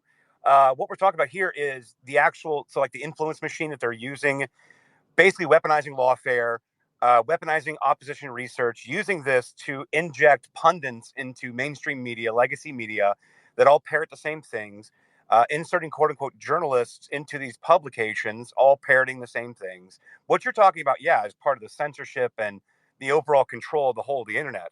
You're not wrong. You're 100% correct. And there will be a day where I'm going to actually probably have a Google space because I got a lot to say on that. But this one here, what we're talking about is directly related to what Elon Musk is going through. Now, what's interesting, you mentioned about Google, and I just want to touch on one thing you said. So I don't know if you're aware of this or not, but Rumble, one of the biggest pieces of why Rumble is a great company is not because they're an alternative to YouTube. It's because they're an alternative to Amazon Web Services. And by having their own servers, by creating a web server platform. That's why they're problematic for them as well. But they're not against censorship because they still have to abide by TOS in regards to App Store and iOS, which is why I think Millie's, QUX is very, very important because that's not subject to any of that stuff. So yeah, but Exactly. you're not far off. And payment processors. Let's not forget. Yep, 100% payment processors as well. Dan Bond, I think he's rolling one out too, also, but yours is and so it's important to note, guys. This is building that parallel economy away from this complete control over it. Yeah, Jen, go ahead. Sorry, guys, I just got out of the store, uh, so I'm at lunch. Jen, go ahead. Yeah, Trash. Actually, I put a space up in the nest. We're gonna open a space with American Mission, kind of like a call to action, support Elon and this Media Matters David Brock thing. So right after you post this space, I'll just open that one. So it's up in the nest if you want to RSVP for it. And I just want to say, QUX just launched its payment processor in the Google Play Store this past week. So you guys can download that as well and use it as a private encrypted secured payment processor. And if I sound like I have a lisp, it's because I do, because I'm wearing my retainers right now. But I wanted to add that in. Millie. Yeah, everybody go check that out. And I do see the space up top. Yeah, and Millie, if you want to come and talk about QUX, you're more than welcome. Thank you. Okay. Well, this has been a great space so far, guys. We are an hour and a half into it. And again, now you can kind of see just how the rot is so deep, not only in Silicon Valley, but in DC and what this is.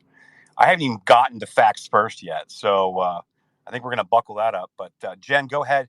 That way I can drive back to the office. Yeah, I really want to go after the attorney-client privilege of the left, right? They went after it with Michael Cohen and Donald Trump, and he lost his attorney-client privilege. Like, why can't we do that to them? Because we know that they're hiding like a lot of this nefarious stuff that they're doing that's how they call it extra constitutional, right? That they're hiding it because all the lawyers are the same. They're all working for the same group. So it's even like just going across the hallway and being like, oh, we need to do X, Y, and Z. They might not even have to leave the building in order to get some of this shit done. So if they can do that on the right, they've already cracked it. Can we not go after their attorney-client privilege on the left?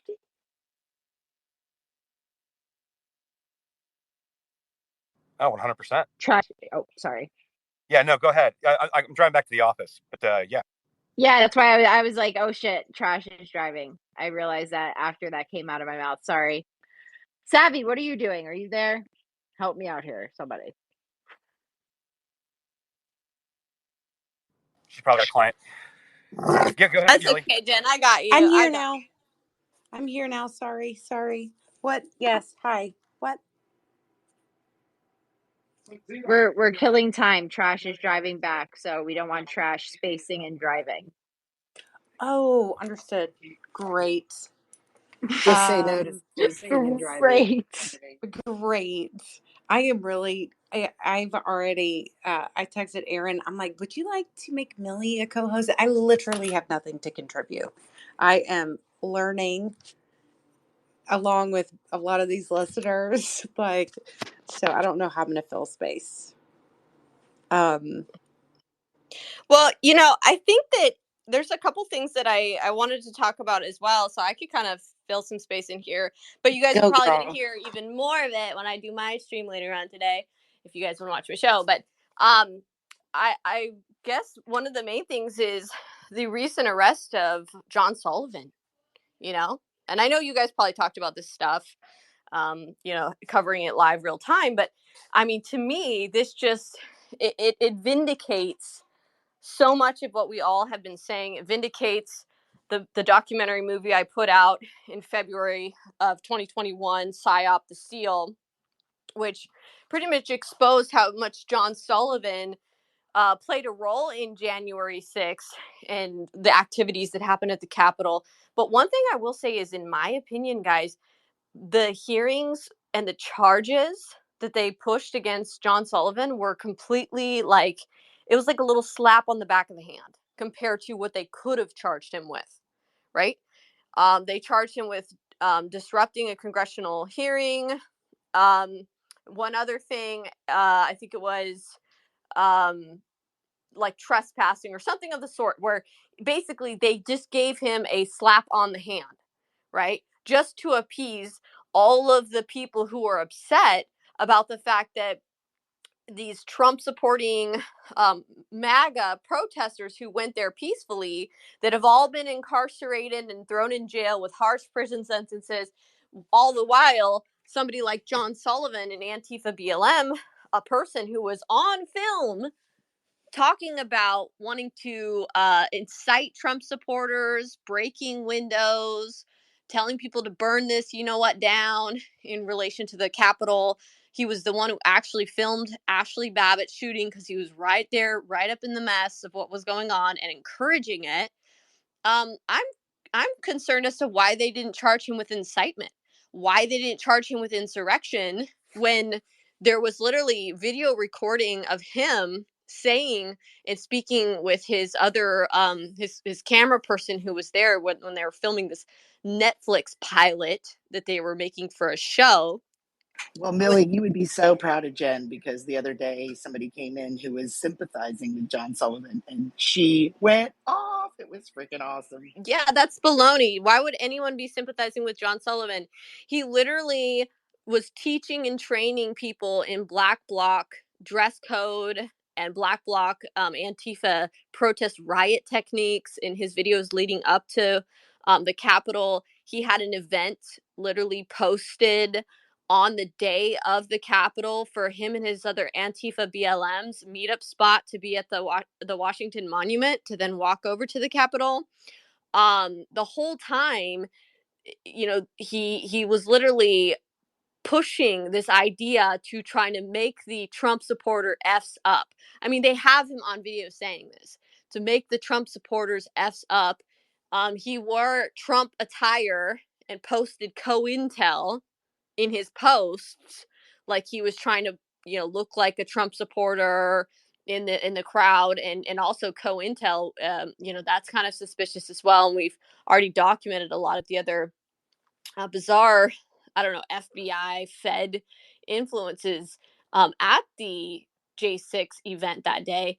But one of the things I think that was extremely alarming was the relationship between John Sullivan and his brother James Sullivan, and James Sullivan being on the Trump side, the essentially embedding himself and being part of the Proud Boys. And there were so many witnesses that actually came forward to me later, wanting to remain anonymous, that were actually inside Proud Boys and inside some of these other organizations, who basically corroborated the fact that both brothers seemed to be pitting these protest groups at each other in order to create psyops in the media, for media outlets to come cover the civil unrest that was taking place on the streets under President Trump. And that gives Trump a bad rap, right? That allowed the media to push the narrative that Trump was creating civil unrest, Trump was creating race tensions, riots, all these things, by having Proud Boys going out and getting into it with the street with BLM and Antifa. and people thinking that that's just coincidental when you have two brothers whose daddy works in contracting military intelligence in psychological operations, and one of the people witnesses that came forward who I had a video deposition of, which all of that stuff was given over to the White House and investigators. They pretty much detailed about how they were at various fancy country clubs with both of the Sullivan brothers when they were meeting about their Netflix documentary that they were going to be filming about brothers on both sides of the political aisle, and that a lot of this was just show theater. So this is what's going on. Like, we think that all this stuff is just organically happening when it's not. And you actually have a lot of staging.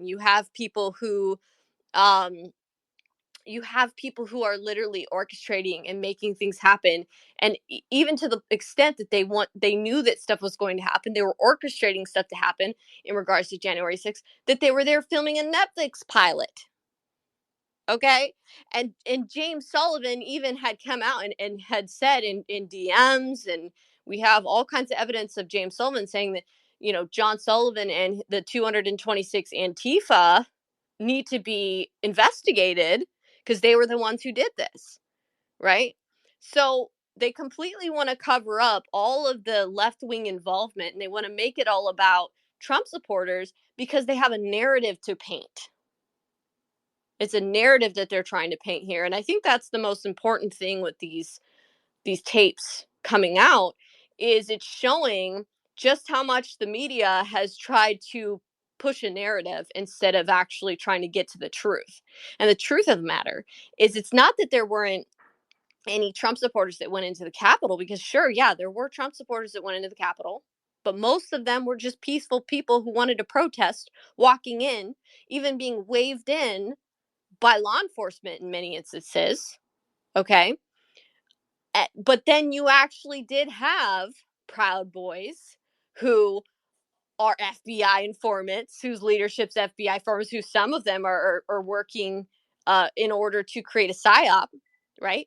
And then you actually had people dressed in black bloc, like these left-wing protesters who, John Sullivan and his Antifa showed up there to create havoc. He says off the cuff, recorded, there's this conversation with him and Jade Sacker where they're like, she's like, wow, you did it. You were right. And he's like, yeah, I know I couldn't say too much, but yet, I told you this was going to happen. This time, like, completely confession, admission. He needs to be charged. They need to if they actually wanted to find the truth, they would throw the book at John Sullivan so hard, with so many daunting charges over that man's head, that he would start squealing and ratting out his other Antifa comrades. That's what they would do if they wanted to actually get to the bottom and find out the truth. If they actually wanted to get to the bottom, they would investigate the Sunrise Zoom calls. And do you guys know that in the Sunrise Zoom calls where they were plotting about taking over the Capitol building, okay, that they actually had all these people's phone numbers in there? In the discords, we had phone numbers, we have names, we have all this information that you could take a team of people to try to comb through and see if you can pinpoint with the cell phone geolocation tracking data, and pinpoint those individuals, their whereabouts on that day.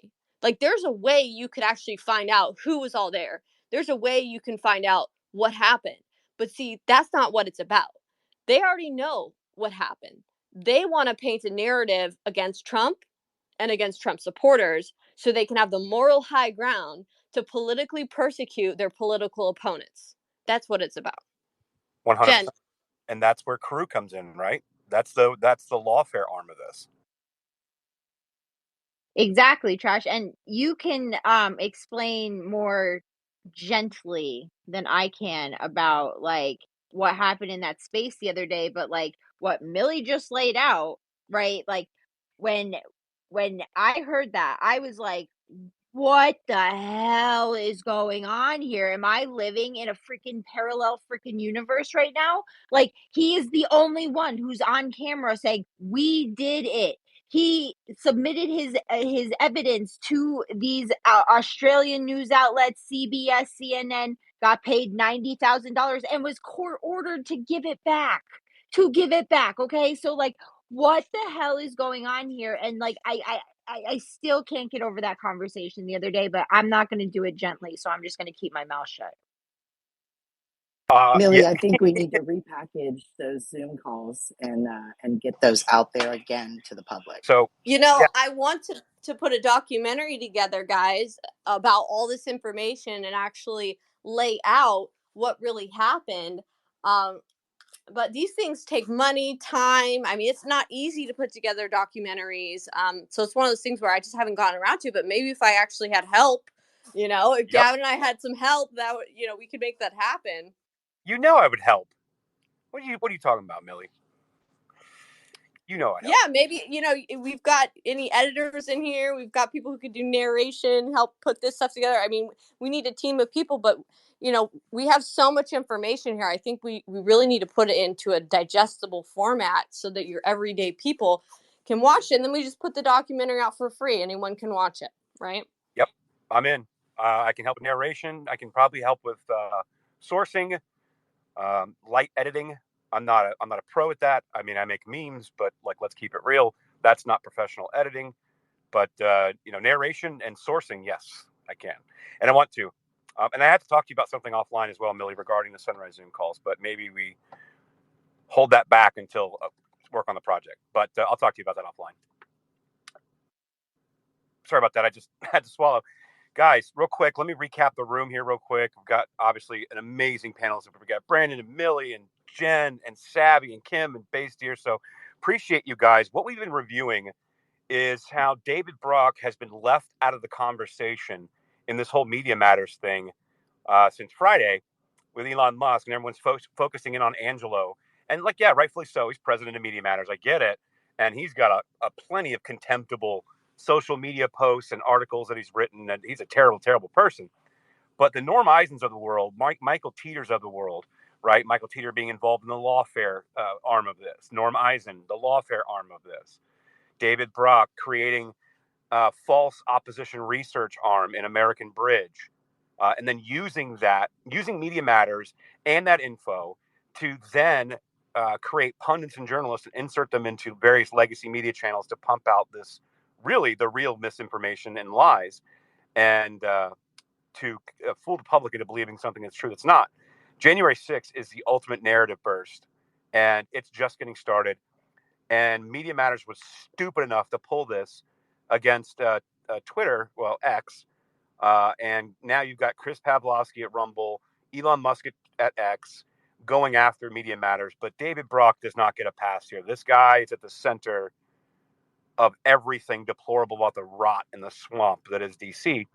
And bringing light into these topics can start to sanitize some of this disgusting rot that's happening. So that's what we've been talking about down in the chat. There's a thread that I put together. This was about Ray Epps' attorney, but it still is prescient, given that I put the receipts to the David Brock memo in 2017, establishing American Bridge, the Oppo research arm, Crew, the weaponized lawfare arm, and Share Blue, which was supposed to be the centerpiece of controlling information, deploying bots, and other influence operations on social media platforms.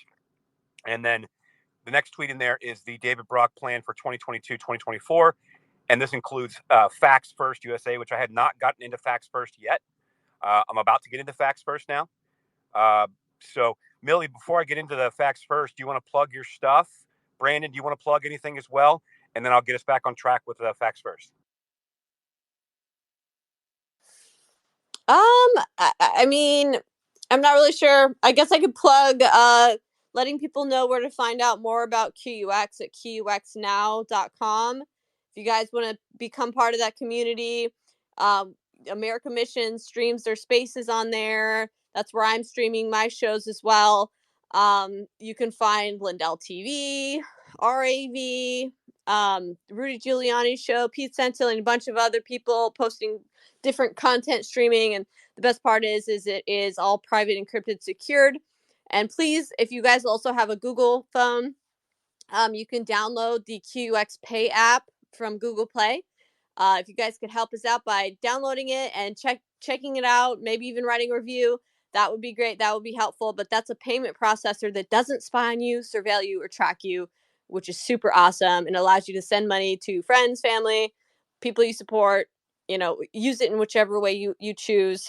So yeah, I just want to throw that out there. Excellent. Thanks. And Brandon, if you're still with us, I know you're probably doing some stuff there in Orlando, but if there's anything you wanted to bring on, I know that WakaCon was a great success. Congratulations to you and everybody that showed up there. If you want to talk about, I know you've got an app, a Walkaway app, and maybe something that you're working on for the future, man. Thank you, Trash. That's exactly what I was going to talk about. Yeah, WakaCon was a beast of an event, and I don't think a lot of people realize that my team is 5 people. So they come and, or if you're watching the live stream or come to my events, not trying to pat myself on the back, but I think a lot of people see what we do and they probably think we have 50 people putting this shit together, but we don't. We have 5 people doing these events that I think are at the same caliber of a lot of the stuff that Turning Point and CPAC and the other organizations are doing who do have 1,000 employees. So now that that's over and we can actually catch our breath before jumping in and starting the next one, I'm going to be putting a lot of focus on promoting a couple of things that we have going on in the present. One of them is, of course, the app that we rolled out called Walkaway Social. And just really quickly, the reason why we rolled this app out is because the Walkaway group on Facebook, where we began, was banned in January of 2021 for literally no reason. We got caught up in the sweep of hundreds of thousands of accounts that were banned 2 days after January 6th, same day that they banned President Trump. It actually didn't even have anything to do with my arrest or quote unquote participation because no one even knew at that point that I had been standing outside of the Capitol. So they banned our group. We lost 511,000 people and tens of thousands of walkaway stories in an instant when they banned the group. So we launched our own app. Our app functions pretty much identically to Facebook. It's almost exactly the same. The one thing that we did a little bit different is that we wanted to encourage community and engagement. So rather than making it like an open form platform where you create a profile and just post on your profile, whatever, we encouraged people to join groups and post in groups, which at first might sound a little bit lame, but it's actually been really cool because you can join Walkaway Social and start posting in groups. And on day one, you're going to get a decent amount of engagement. And Lord knows here on Twitter, people have been using, whether it's Twitter, Facebook, whatever, you can be on these apps for 10, 15 years and not really get an opportunity to gain a following or gain a lot of traction. I mean, there are people who have been on Twitter for 15 years, and when they post, they get 1 retweet and 3 likes. On my platform, when you post, you're almost guaranteed to get, 30 likes, 15 comments, because everyone's going to see your stuff, and it's very community based. Sorry, I'm going on too long, but the point is that's kind of the format of the platform.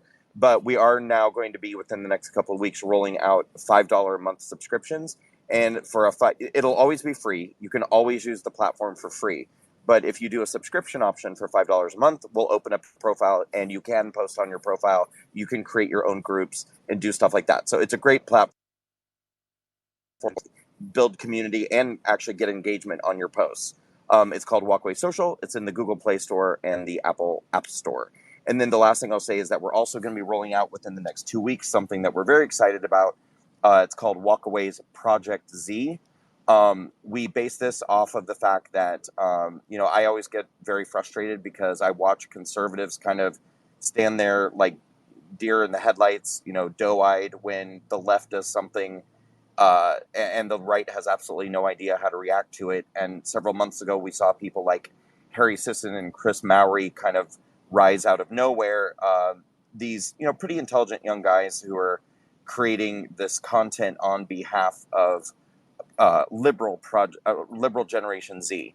And rather than, we have an RNC that is useless and has no idea how to combat the strategies that the left employs, which is why I like to jump in and try to use my platform to do that. So since the right seem to have no strategy for how to deal with the left's targeting of Generation Z, we're rolling out a project that we're calling Project Z. So we're putting together an army of Generation Z voices, and on a weekly basis, they're going to be rolling out videos talking about hot takes on cultural issues, political issues, policy points, basically speaking to Generation Z and telling them all the reasons why they should not fall prey to leftism, to the Democratic Party, and to try to make conservatism more appealing to Generation Z.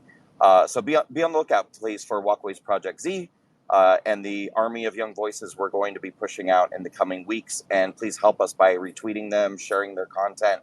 And if you want to be a part, if you're a member of Generation Z and you want to be a part of it, we will have an audition process that you can submit a video and some content and stuff, and you may be able to join the Walkway Project Z army. And I'm sorry that was way longer than I meant it to be, so I will shut the fuck up now. No, it's a solid pitch. No, I appreciate you, Brandon, always. That's why I wanted to have you kind of explain what's going on. Listen, like nothing can be changed culturally and ultimately politically if we don't have people like Brandon and Millie and many of these people out here that are building parallel systems that we don't have to play ball the way they want us to play ball. We can set the rules of the game.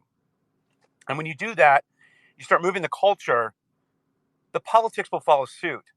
And with any luck, we can shrink the government, take back control of the government, and make politics and government boring again. I cannot stress to you how much that needs to happen, because this is just, and so this is these are all big pieces of it. Now, Jen, you said you've got a space coming up. As soon as we're done with this one, you guys are going to keep going on. Looks like you moved it to 1:30, 1:30 my time. So I will direct everybody there, but I'm going to go into facts first and kind of get some more thoughts from everybody. And Brandon, go ahead, and No, then and I'll I dive can into that. move it again, Trash. I just wanted to put something up there so people knew there was a space after. Like, I can keep moving it. I wasn't cutting off this space. I was just like telling people there's Oh a yeah, no space problem. after this to continue the conversation. So if I need to push it back, I'll push it back, but you should continue to go through this. Go ahead, Brendan. Sorry. No, I'll be really quick. I just wanted to say, Millie was just talking a moment ago about some projects she has and some apps and technology, and then of course we've also in this space been talking about Rumble, and I heard Frank's speech and a number of other things. And I just wanted to say, and what I'm about to say is mostly going to fall on deaf ears. I know that because unfortunately, despite how bad things are in our country right now, most conservatives are still not yet uncomfortable enough to do what needs to be done for us to be able to take control of the situation. But I just wanted to say, as people like, say, Millie or myself or Mike Lindell or whomever are creating alternative platforms and alternative technologies for people to use to create solutions for us to not be reliant on leftist big tech, you guys have to use them. I mean, you have to make an effort to try. It's very frustrating because when Walkaway was on Facebook, I mean, we were inundated constantly with people reaching out to us and saying, I love Walkway. I love Walkway. People would tell us, I can't, I left Facebook years ago, but I came back to Facebook just so I could join Walkaway. Or people would say, Brandon, we need to get off big tech. Can you please take Walkaway off of Facebook? Okay, so we did that. I worked my ass off building this platform, and the platform is amazing. I mean, it's awesome. It's so good. And now all we hear is I don't want to load another app. I don't want to join another platform. I've got too many apps on my phone. And I'm like, dude, you've got people in our movement who are busting their ass trying to create solutions for you guys. And it is, by the way, simple as shit to load a new app. And it's also simple as shit to open it once or twice a day, even for 5 or 10 minutes, check in, share some content, and then get the hell back on Facebook if you love Facebook so much, after all. Or if you love YouTube and leftist tech so much, fine, spend your whole. But I mean, just dedicate 5-10 minutes of your life to supporting these platforms. It's very difficult to raise the money to build these things. It's very difficult to build them. It's very difficult to maintain them. But you've got people like us willing to do all of that for you. Your only job is to load it, which takes 30 seconds, create a profile, which takes less than 30 seconds, and then for 5 or 10 minutes a day, open the damn thing and tell other people. Or lose. Or you can lose. I mean, And those are your choices. Brandon, just to let you know, QUX is actually like a device, right? And we are basically having the QX App Store, which will allow for other apps to be on our device. And it is an app store that you would never have to be banned from. So that's something as well. Like, you know, we could have Walk On Social in the QX App Store in our device for our users to be able to use and access. So we would like to, you know, have you in there. So if you're interested in that, Brandon, definitely DM me. Let's talk, because, you know, we actually have to start building out these other devices so that if they try to shut us down, which we already know that they've been banning people from these app stores. Okay, we know that. But we don't know to what extent they're going to start to ban people from devices and having even the ability to utilize them. So, but not only that, like they spy on us, collect all of our data, sell it, and they use it to build AI. So, you know, let's talk. That's all I have to say. No, can I just jump in real quick and back both of you guys up, which is right the battlefield. If we allow them to own and control the battlefield, right? I'm tired of building networks and some big tech oligarch flips the switch and takes it away from me. And it takes real people putting real effort in to build these things out. And frankly, like asking for participation, even at the most basic levels with the Walkaway app and with QUX is not asking too much, which is we are trying to build the kind of infrastructure that will allow us to continue to do the necessary organizing. And to steer it back to the topic at hand, look at how hard they are coming after X at every level through advertiser boycotts, through media matters and media smears, and through regulatory shit with the FCC and with proposed legislation like the Restrict Act and the Digital Platform Commission Act, right? It is all hands on deck to try to, that it has become a bedrock of left wing tactics of silencing your opponents, using lawfare against your opponents so that they're and debanking your opponents. And this time we're more prepared than we were in 2020, but we all need your guys' support.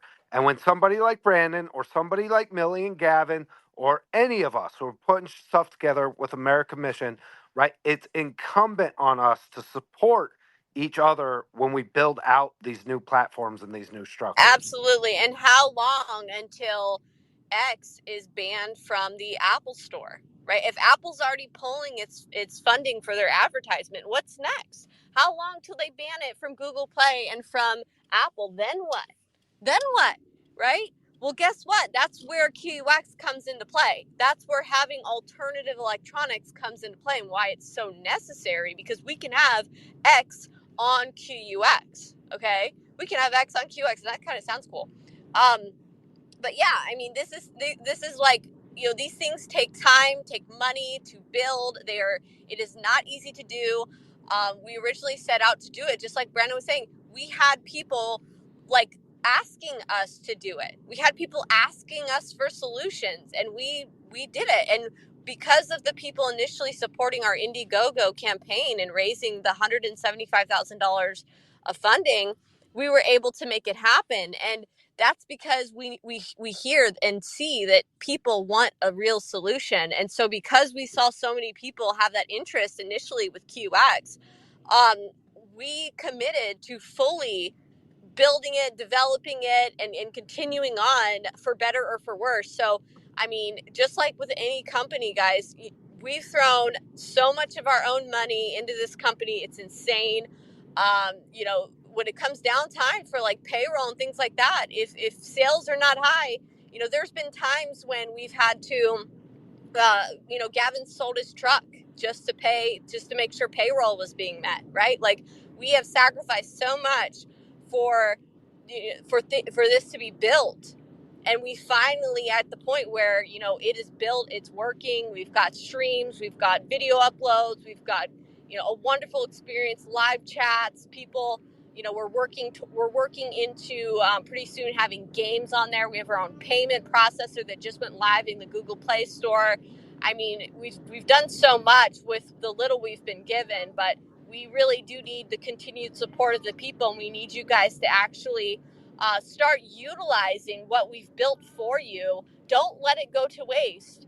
You know, these things are hard to come by and rare to come by. So it's important that we actually get you guys to start going on there and utilizing it.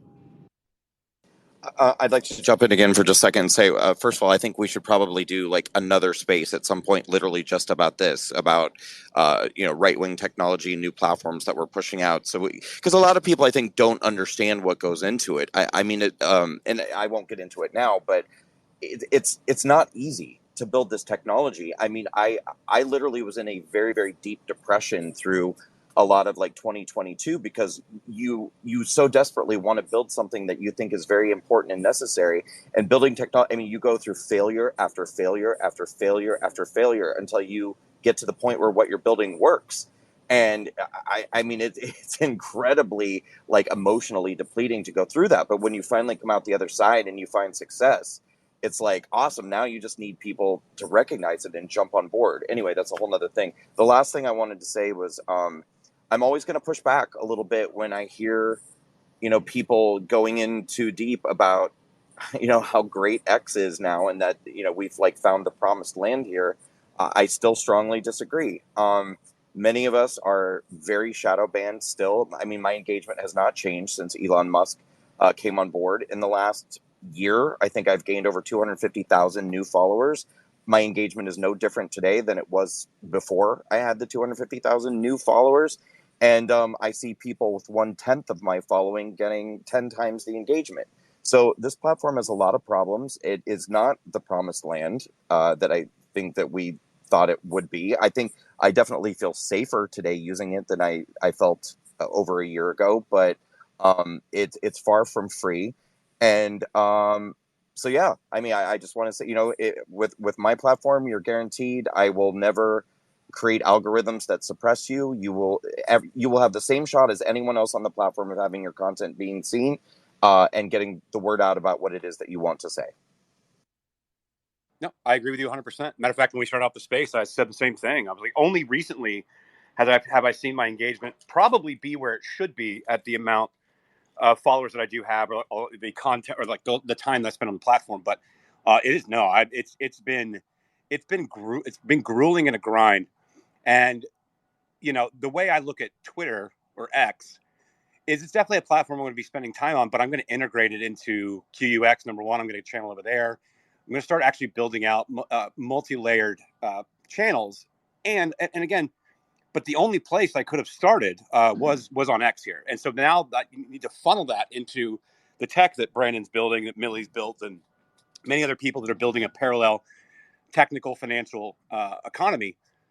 Being able to utilize this is kind of making a multi-layered approach to the social media so we can get the information that we're going over out. The whole point of me on Twitter is not so I can make ad share. I can promise you that. I mean, there's many ways to make money, and operating in the topics that I operate in, i.e., government censorship, going after David Brock is not necessarily the way. So that's not usually how you can make money.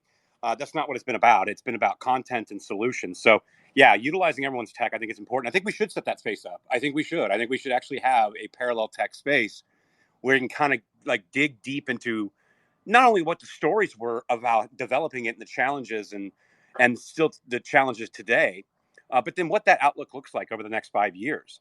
Because again, this is not like no one here is spending all their money selling their truck to make payroll, spending all their time, effort, and energy and doing it with skeleton crews to just be like, all right, well, we got through this election cycle, so cool. Bye. This is supposed to be building out the free frontier moving forward for the next 20, 30 years plus. And so, and it's a way to strip away a lot of the centralized power that has been levied against us for so long when we're supposed to be in the freest country in the world. And it's anything but right now. So, yeah, no, I applaud you guys. We'll have a space about that for sure. I'm actually very interested in that. Dust, saw your hand come up, and Kim, saw your hand come Yeah, up. And I just wanted to add real quick. Look at so all the hardest working activists I know, like the people who've been in this game on the ground, actually like putting the work in. It's almost a natural progression as you get involved in this stuff to have to build your own tech right? You come to realize, like at a certain point along the journey, that without your own tech, without our own tech, if we're reliant on all of the structures built for us by the opposition, that you can't win. And I was struck while you were talking, Trash. Brandon, Scott Pressler, Millie, me and Jen, the American Mission. So, right, basically everybody I know who's been in this game, who I admire and look up to as people who are doing the real work, they all are working on building out our own tech. And it just struck me. I wanted to add that. And I wanted to jump in and say that I got on a QUX pay today, and it is so easy. It's amazing. I'm very excited to have an alternative. And I've been going in deep with Millie on this, and the infrastructure and the product is second to none, and it's really going to be there to support all of these independent journalists and all of your functions that we have. So you have shop, you can have channels, you can have all kinds of good stuff. So I'm excited for everybody to get together and figure this out. We're almost there. We just got to put it all together. Another thing, too, I want to plug real quick while we're on the alternate tech. Heather Mullins and I did a space with Greg Phillips of Catherine and Greg, True the Vote. They've been doing a lot of work on that stuff. And they built out a site called open.inc, INK. And it's basically going to be an open source. Basically, it's going to be an open source website where independent journalists can comb through thousands and thousands of hours of video or different footage or information, and it's basically like an open source way for independent journalists to actually be able to have access to information. And they just rolled it out. And one of the first things that they did, if you guys have not seen this, and surprisingly, shockingly, many people haven't, there's about a 4-minute video that Ed Martin did, and it's on Mr. Coffee. Mr. Coffee was the guy who was there in the morning with a group of other people who were building what you guys saw as the gallows on January 6th. And they tracked this guy's movements, and he just so happened to make his way to a coffee shop, the only one open at that time while they were building it a few blocks away, which was also in front of the FBI office in DC. And so there's many questions about who Mr. Coffee is. And I'm going to link that down in the bottom. It's about a 4-minute video Ed Martin did. He's going to be doing a series of these because he has access to a bunch of the January 6 tapes. And they FOIA'd a bunch of like the traffic cams, the external video cameras, not just inside the Capitol. And this is the first of many that they're going to do. And this is on that open.inc, open source intelligence website that Greg Phillips rolled out. So I've been championing that thing from day one. And you guys got to go check it out. It's about a 4-minute video. I linked it directly to the video down in the chat. So again, just adding more to this. So Millie, I'll get with Brandon and you and some people, and I want to do an alternate tech space, so we can really dive deep into these things, and we can really explain to everybody what's going on. So we'll set that up. Hey, Josh, I'm trying to add Brandon, and it's not letting me. So I don't know. It's because I dropped. But Brandon, we see you. No, I'm having the same. Add you. Yep, I'm having the same error as well. All right, James, you joined us. Come on in, and then I'm going to get to facts first, guys. Yeah, real quick on the tech stuff, the alternate tech stuff. We're building Criado.media, and we have met with some of the biggest money players on the right, and they don't see the value in the work that everybody here is trying to do. That's one of the biggest issues. They're willing to put millions of dollars into the political divide. They don't even see the value in changing the culture. That's why you have so much problem. Is like one of the biggest issues was, are you guys doing NFT? You're like, you guys don't even realize like how far behind the ball NFT really is at that point, right? Like some of the stuff is good, but they're like, it's like weird how they want things to play out for them. Some of the other guys were saying things like, aren't you guys going to do this on crypto?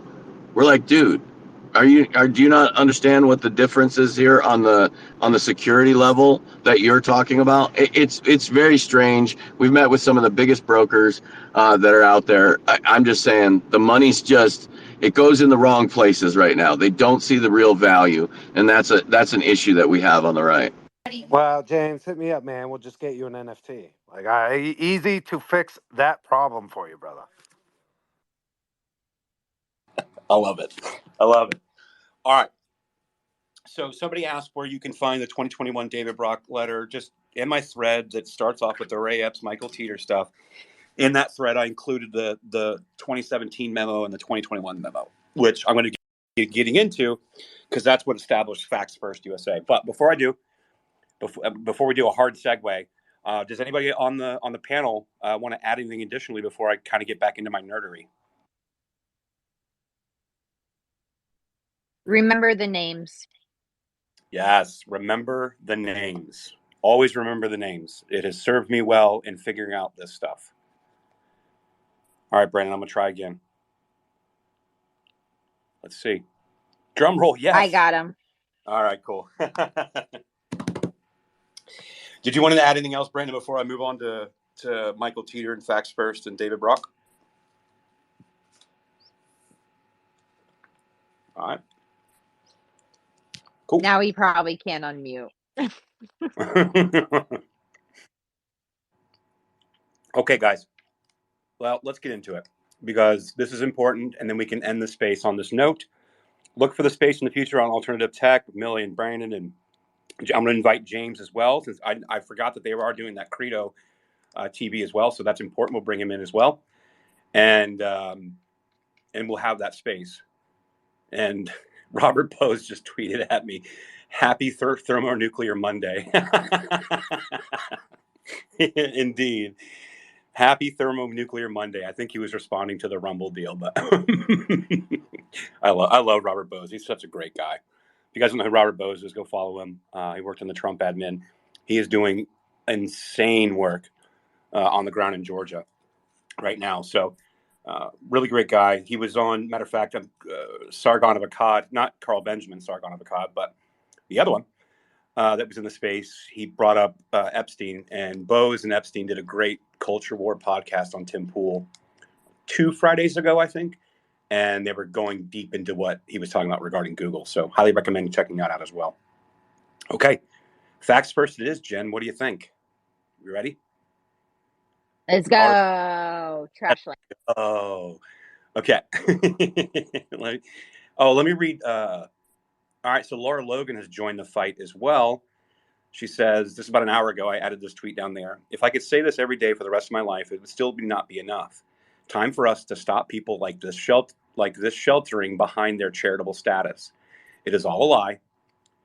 And there's a straight line from Brock to Crew to Act Blue to Facts First USA to Project 65 and so on. They are part of the affinity group network that includes Ford Foundation, Kellogg Foundation, Tides, Sunrise Movement, which Millie is the Sunrise Zoom calls, Momentum, Indivisible, and so on. They are ruthless and worthless. And then she says, no, I am not suicidal. I'm a mother of 3 with everything to live for. I just want to save this country. I guess I should say that for the space as well, guys. I'm a happy person. I like where my life is heading. I want to fix this country, but I am not suicidal either. But so let me pull this up because this is crazy stuff. So back on the thread with Michael Teeter, him, who has since deleted his Twitter account since this thread in that space. Oh, yeah, speaking of Facts First in that space. So I had a space. I put this thread together. It got picked up by a couple of media companies like Gateway Pundit and such. And while we were having the space on it the following day, because I know this, because if you look at the actual thread that I put together, the tweet that says, just to be clear, is a screenshot of David Brock as president and Michael Teeter, the executive director and counsel of Facts First USA. However, so I took that screenshot when I made that thread the day before. However, the next day, if you went to the Facts First website, they scrubbed Michael Teeter from the website. But thanks to name redacted during that space, there's an archive. So you can actually find the archive where it still shows our team as Maria Cardona as co-chair, David Jolly, David Brock, Michael Teeter, and Melissa Moss. So it's all there. So they tried to scrub it, but to their dismay, it's been archived. But what I'm going to talk about is Facts First, which is what I'm referring to here. So this is a snippet that I pulled off the Facts First website. I keep in mind this is under David Brock, under the same group, but they established it in 2021 ahead of the midterms and then this election. And they're saying through research, media, digital, and paid advertising, Facts First USA will act as a truth SWAT team, ensuring that facts are front and center to bad faith lies and misinformation. We will work to limit the reach of the right-wing rage machine, to keep it within their own echo chamber rather than allowing it to become a part of the mainstream media coverage. We will proactively engage and respond to the MAGA majority's abuse of congressional oversight process by defending and counterpunching, sometimes surgically, sometimes broadly, but always methodically. And actually, I'm going to go find, let me see if I can find this. I put together a string of posts, not really a thread. It was more of just kind of responding. Dan Bongino had to come out with a clip, and he was talking about this Ian Sams guy. I think it's Sams. I think is what his name. He is out of the White House. And if you guys remember, when the Oversight Committee was kicking up, that and they were talking about Hunter Biden and Joe Biden, the oversight, that the White House actually sent out like a SOS, help us please letter. And Facts First actually basically, Facts First worked with the White House to develop the talking points to counter Republican claims, as they like to say it. And in a CNN article, I've got all of this. In a CNN article, CNN was so stupid that they actually took the talking points from this memo, direct memo. I'm going to go find it because I had it. And they copied and pasted essentially into an article. But not only that, they actually said, this is what Republicans are saying. Facts first. This is what's actually the truth. And they were that stupid and that careless. I have the screenshots of it. I just need to go find it. Go ahead, Jen, while I look for this, because it's really going to show you how this works as the SWAT team.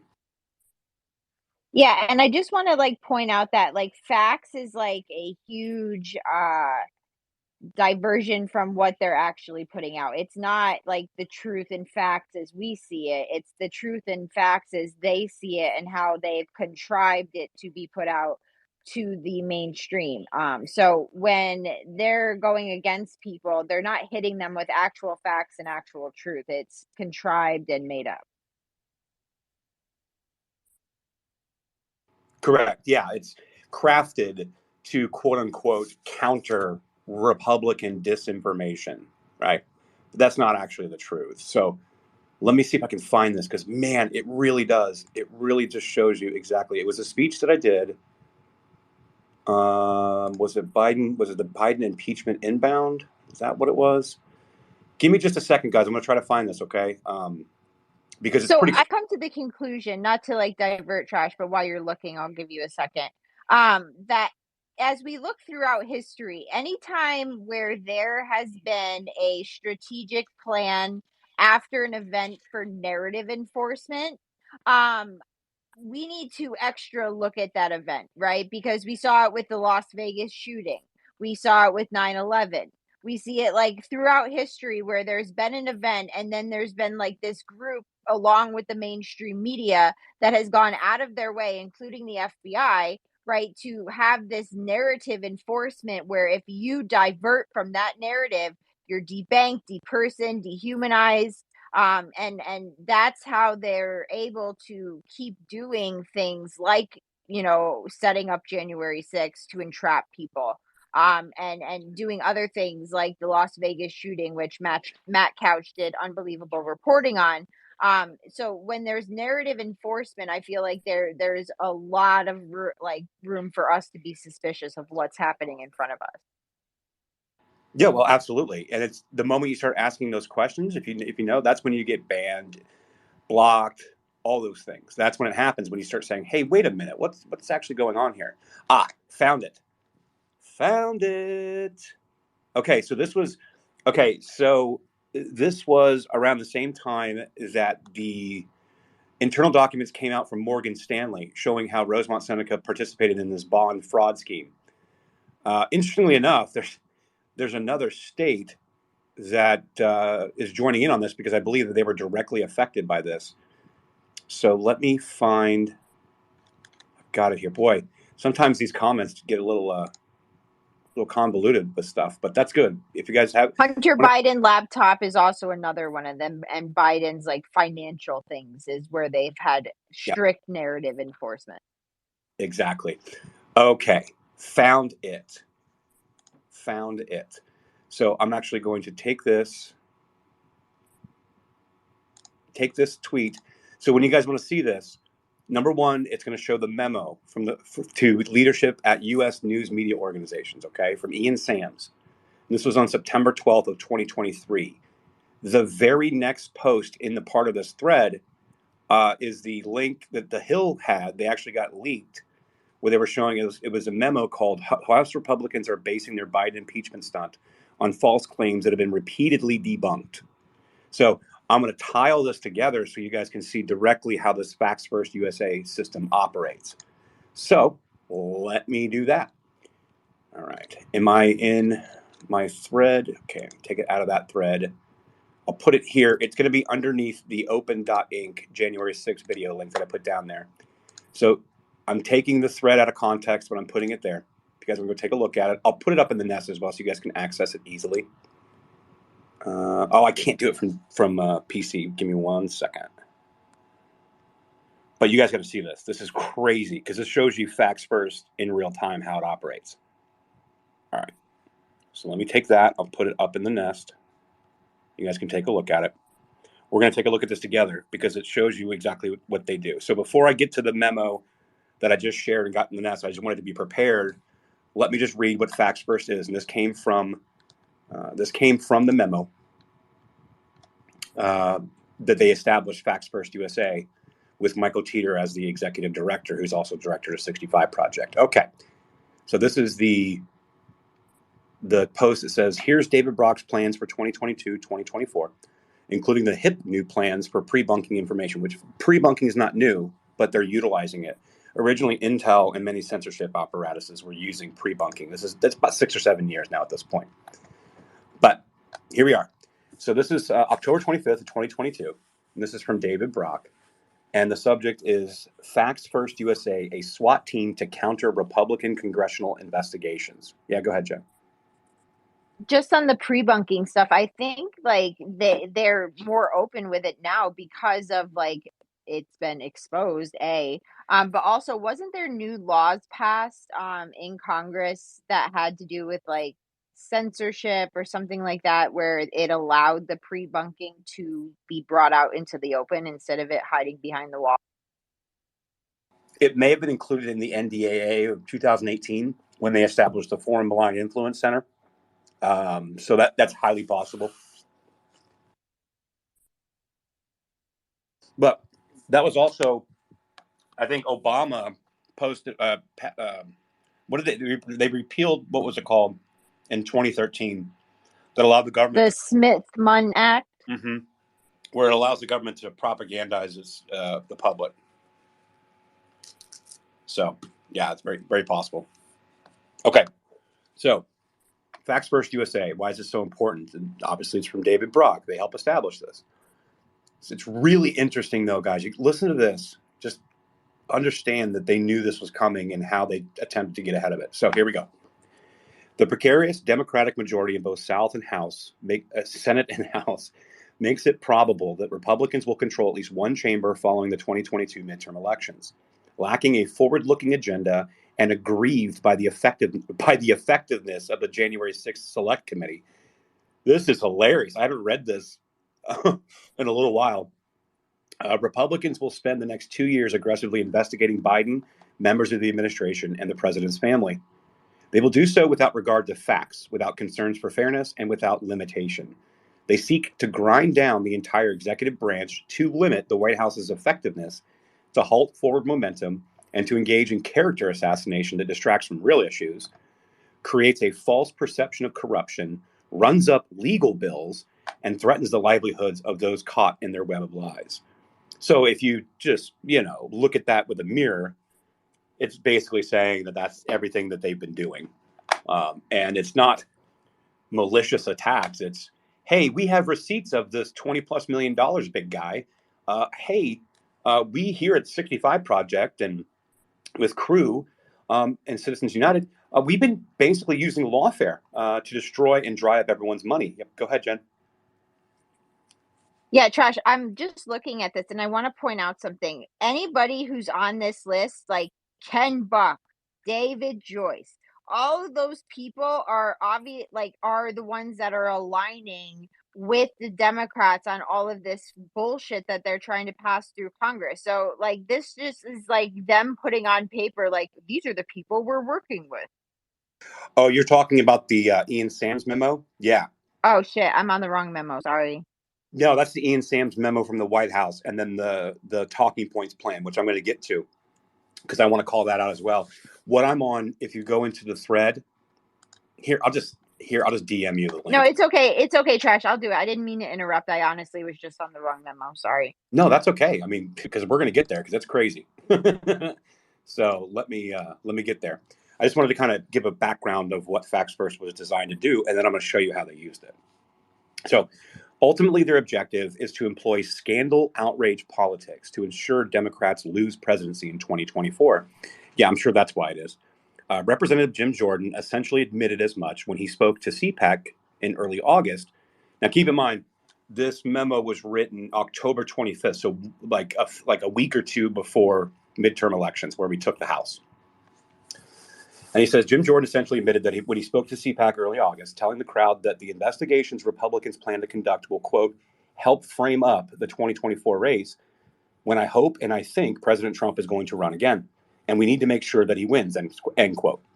Republican leader Kevin McCarthy has declared that they'll investigate the Bidens' shady business dealings when the Republicans take the House in November. And the likely chair of the House Oversight Committee is already focusing his staff on Biden family investigations, opining that it is a, quote, matter of national security to know if President Biden is compromised because of his son's shady business dealings with foreign adversaries. Yeah, David, that is a problem because he should be registered as a foreign agent under FARA. And he is compromised. And we're starting to see now, and we are going to see more of stuff coming out of Ukraine in regards to this, guys. It's coming. I know it's coming, just to be clear. And we're going to be seeing, obviously, the Chinese stuff. We already know a lot about that. I've covered China in another space and thread that I've done in regards to BlackRock. And some of the things that Vivek Ramaswamy had actually pointed out regarding our energy policy before he even decided to run for president. But that's another space altogether. The House Freedom Caucus and the America First Caucus, which is even to the right of Freedom Caucus, will hold considerable sway and demand that committees do Trump's bidding. Further, with an anticipated majority that will be smaller than Republicans initially hoped, they will have a harder time passing legislation and so will place greater emphasis on investigations. Underscoring this point, in the recently released, quote, Commitment to America, House Republicans have made investigating the Biden administration one of their 4 pillars. They promise to, quote, use all the tools at our disposal to pursue the truth, root out corruption and abuse of power, and provide transparency to the American people on the issues that matter most. And so you keep going on and on and on. We know all this stuff's happening now. And so we can kind of go through this. But it's interesting because they note a lot of the different scandals. They call them the history of the GOP scandal machine attacks. Before I get there, what they're saying here is this. This presidential election in 24 will be close, and simply relying on the hope that facts will triumph over conspiracy is not sufficient. Instead, a robust external force, a SWAT team with additional capacity, must also be in place to ensure that the media and the public do not accept false narratives that flow from congressional investigations. An external operation will allow President Biden to stay focused on his preferred messaging during the 23 and 24 re-election campaign. We call this effort Facts First USA. Okay, you guys can read the rest of the memo. I'm not going to go through all of it. It's really interesting. They're already giving different talking points on Travelgate, on Filegate, anything that they could think of. Whitewater, they brought up. Benghazi, they brought up. Fast and Furious, Solyndra, another green energy hustle through Obama, $535 million U.S. Department of Energy loan guarantee. 2 years later, Solyndra is bankrupt. Talk about grift. And you can go through this. I remember Daryl Essa had actually done an investigation on that. IRS, right? We can talk about the Tea Party, Lois Lerner, going after the Tea Party folks through the IRS. And so they're basically they're trying to anticipate everything that's going to happen once the Republicans take the House in 22, which they did, and then moving forward to the 2024 election. They got Hunter Biden in here. They've got Afghanistan withdrawal. They bring up COVID, border policy. Let's see what else we got in here. It takes forever to load. DOJ investigations. They're already bringing up Mayorkas. They know all of this is coming. And so that's what Facts First was designed to do, was to be a response SWAT team when this stuff comes out. But you're saying, okay, are they effective? I wouldn't say they're effective, but they really tried to be. So if you actually go now, this is where the Ian Sam's memo comes up, Jen, and I'll read the intro, and then I want to get your thoughts on this since you're bringing it up. This is the memo. It's up in the nest, down in the chat. And this is from Ian Sams. This came out September 12th of 2023. And it's time, and this is the subject line from the White House. It's time for the media to do more to scrutinize House Republicans' demonstrably false claims that they're basing impeachment stunt on. This, and I'm going to show you this next memo, and it's going to make all the sense in the world. So after nearly 9 months of investigating, House Republicans haven't been able to turn up any evidence of the president doing anything wrong. But House Republicans, led by Marjorie Taylor Greene, are nonetheless opening a baseless impeachment inquiry of President Biden, despite many House Republicans openly admitting there's no evidence on which to support. Yeah, this is the list of the Republicans that they're saying that there's nothing here. And it's so funny that we get to revisit this, Jen, to your point, after what happened with the motion to vacate Speaker McCarthy. And who came to the rescue for Speaker McCarthy during that time? Well, the first one on the list is Republican Ken Buck, which, by the way, guys, great job on that coverage that we did for like a couple weeks and everyone's coverage, because the calls to action worked. Ken Buck is not seeking re-election, guys. He's listed on here, and he's actually quoted. So what they did with this memo is the White House took quotes from Republican Congress people and aides and then put them into a format that the media could use, or at least look at, whether you're writing a story, whether you're producing a show on CNN or MSNBC. Like, these are basically what this is the White House's proposed people they should interview or talk to for this. This is what they did here. And this is the memo that the White House put out. And I'm going to show you where it came from, which is Facts First USA. Yeah, Dust, go ahead. No, I was just gonna say this reminds me a lot of their war gaming of, the possibility that Hunter Biden had a laptop that got leaked to the media, or got hacked by Russians and then leaked to the media, right? The Democrats are very smart about the way that they war game and prepare out based on the internal opposition research they do. That's all I wanted to add. Yeah, Trash, I just want to add, so to Dustin's point, I'm really glad you pointed that out, Dust. So it says impeachment is grave, rare, historic. The Constitution requires treason, bribery, or other high crimes and misdemeanors. Now, I also want to point out the date of this, September 12th, 2023. This is a day after Biden released the $6.2 billion to Iran, right? And that money should have never went to Iran. Not saying that that's why they put it out, but I just think, because that would be treasonous, that would be bribery, right? And they put this out a day after he releases that money, and he caught slack because he released that money on September 11th, which, for not to get into that, but Iran, had a part in that. So yeah, it's just really interesting, the timing and the wording. No, it is. It is. And then if you look, check this out. So on this memo, they included the quotes of these Republicans that are speaking out against an impeachment inquiry that were pro McCarthy during the motion to vacate. And so by including these quotes, they can, number one, they're already vetting people for media to talk to, right? That's why you saw Ken Buck all over CNN and MSNBC saying the things that he said, right? Because he was part of this SWAT team release list from the White House. And you guys can go through it. I'll just read Ken Buck's comment, because you guys probably saw that. It says, quote, "The time for impeachment is the time where there's evidence linking President Biden. If there's evidence linking President Biden to a high crime or misdemeanor, but that evidence doesn't exist right now." He's also said, quote, "I don't think the evidence has been presented connecting President Biden to wrongdoing, and that I'm not convinced that evidence exists." Okay, you can go on and on and on. The point is that this came out from the White House, from Ian Sams, special assistant to the president and senior advisor, spokesman for the White House, general counsel's office. Now, if you go to the next post that I've got here, this is interesting. The Hill reported on this I caught this. Not many people caught this. I had this. That's why I had a space on it. So this was a memo that was leaked, and it went to a lot of the mainstream friendly media.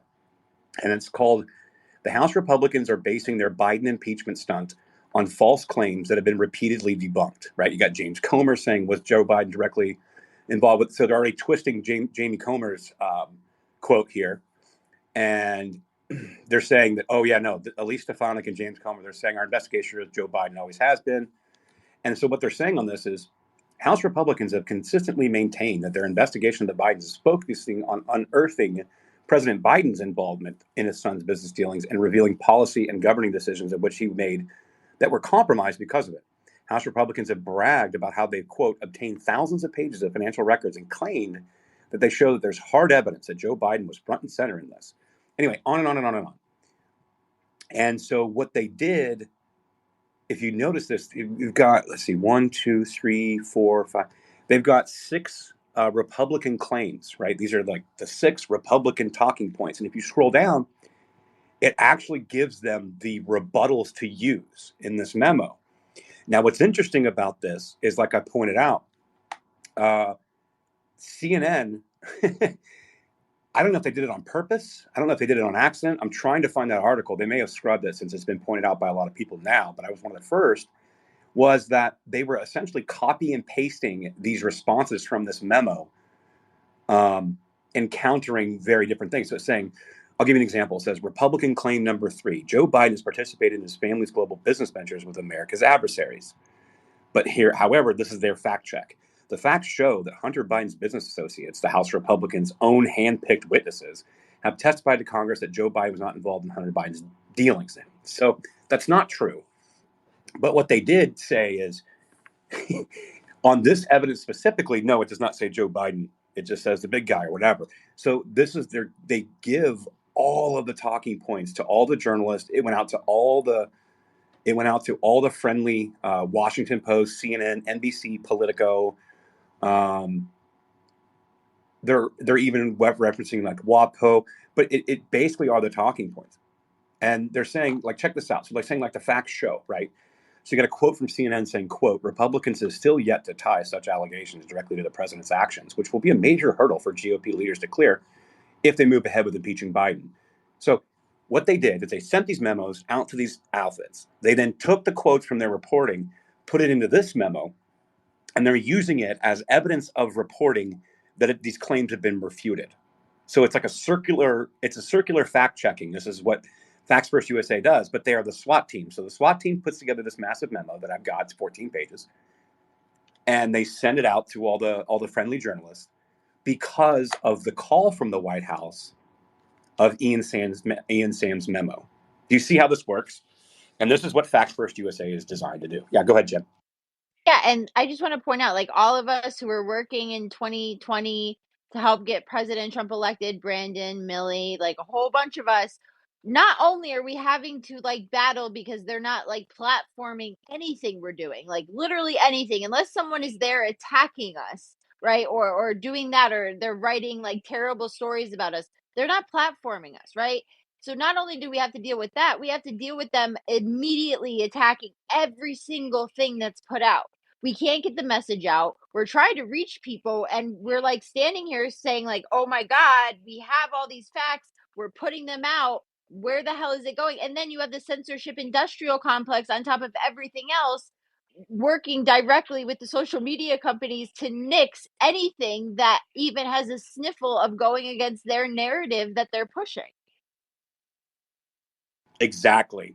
So when people come out on social media saying, actually, I have the receipts right here. Here is A, B, C, and D. They're able to use this the censorship industrial complex to be able to squash out any kind of dissenting voice with proof on like Meta and Instagram. We saw this. Like we saw when Instagram rolled out Threads, or Meta rolled out Threads. I don't remember who rolled out Threads because I don't use either of the products, but somebody rolled out Threads. And immediately all of these conservative journalists, independent journalists, and content creators were immediately banned. Boom, boom, boom, boom, boom, boom, boom. Right away, gone. And then you had Nandimi Jammy, right, going Mhm. to all these advertising people and being like, oh, are you going, like, do you want your ad seen with Brandon Strock on this platform? Do you want racist Millie Weaver able to talk to people? Like, get them off your platform or we're writing a bad story about you, right? So there was literally no freaking outlet to get this information out, which made it seem like, oh, well, what's everyone doing? Why isn't anyone doing anything? But while we're trying, we are trying, but nothing is freaking working. Exactly. And check this out. So I'm going to read to you what they put in this memo establishing facts first. Let me just tell you, they're telling you. They're saying experience shows that to effectively push back against Republican effort to use its oversight power to drive a narrative about the Biden administration, an outside team with the following operational capacities will prove essential. Ready? One, research. A fast, dynamic, and well structured research team prepared to dig in on any topic surfaced by the investigations, as well as to engage in opposition research against those involved in the efforts. Again, Oppo research goes back to American Bridge. They're just bringing it now under the facts first umbrella. Two, legal analysis, right? So if you guys remember, the legal analysis was the watchdog group, which was crew essentially. And legal analysis, clear, digestible, and compelling legal analysis undercutting Republican allegations. Three, ready for this? Surrogate coordinating, assembling, arming with talking points, and booking a ready group of bipartisan, nationally recognized speakers without direct ties to the Biden administration to combat the narrative. Rapid response. Through the research, legal analysis, and surrogate operation, be ready to respond quickly, nimbly, and when appropriate, with ferocity. And then digital strategy. Leveraging social media and digital marketing to engage key audiences and ensure that the facts are presented to counter Republican-driven disinformation narratives, preventing lies and half-truths from enveloping the mainstream media coverage. Earned and paid communications, bringing the fight to the airways with pointed events and paid advertising. Outreach, coordinating among like-minded groups for maximum pushback and consistent messaging. So outreach is like setting up a Discord or setting up, Slacks or private chats or whatever to basically deploy people at a moment's notice. Say, hey, go attack this post, go attack this article, go attack this, go attack that, and sending armies of people to go do that. That's what their outreach program was. And it says, importantly, in partnership with American Bridge Super PAC, Facts First will have access to a vault of continuously updated opposition research on these members who, in addition to their roles as chairs, are likely to be outspoken attackers of President Biden and the administration. In addition, our effort will have to access to nearly 2 decades of media footage through various databases, as well as research archives compiled during the initial launch phase. It is a digital collection of unprecedented size and scope, and many times the size of even the Library of Congress's catalog. So they're explaining, they're telling you exactly how they're doing it. You guys can see this in real time. Let me go see if I can find my tweet. I'll show you what I mean. So I went after Kreisinger the other day, yesterday, I think, and yeah, here it is. I'll put this tweet up in the nest, down in the chat, and just go look. Go look at the comments and responses. A lot of them are even bots, where they're accusing me of not using the correct your, even though I did. That was the point. I think that was like a bot. But they're pulling up all this ready-made material that really means nothing, and it just looks like an army of people. So that's part of their outreach here. But they're telling By you, the listen, way, I purposely misspell in my texts or tweets and stuff because it pisses people off and the bots come. and it's actually proven. This is years ago. It actually proved engagement goes through the roof when you have typos. But real quick, I want to read surrogate coordinating one more time. Assembling, arming with talking points, and booking a ready group of bipartisan, nationally recognized speakers without direct ties to the Biden admin to combat the narrative. So a bunch of experts, so on and so forth, they get put on all these political pundit shows and they spew all this garbage, seemingly all saying the same talking points. Well, that's because of Facts First designing the surrogate coordinating. That's what they established here, and that's nothing new.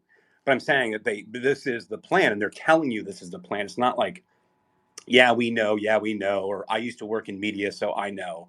It's for everyone to see. And it's all here.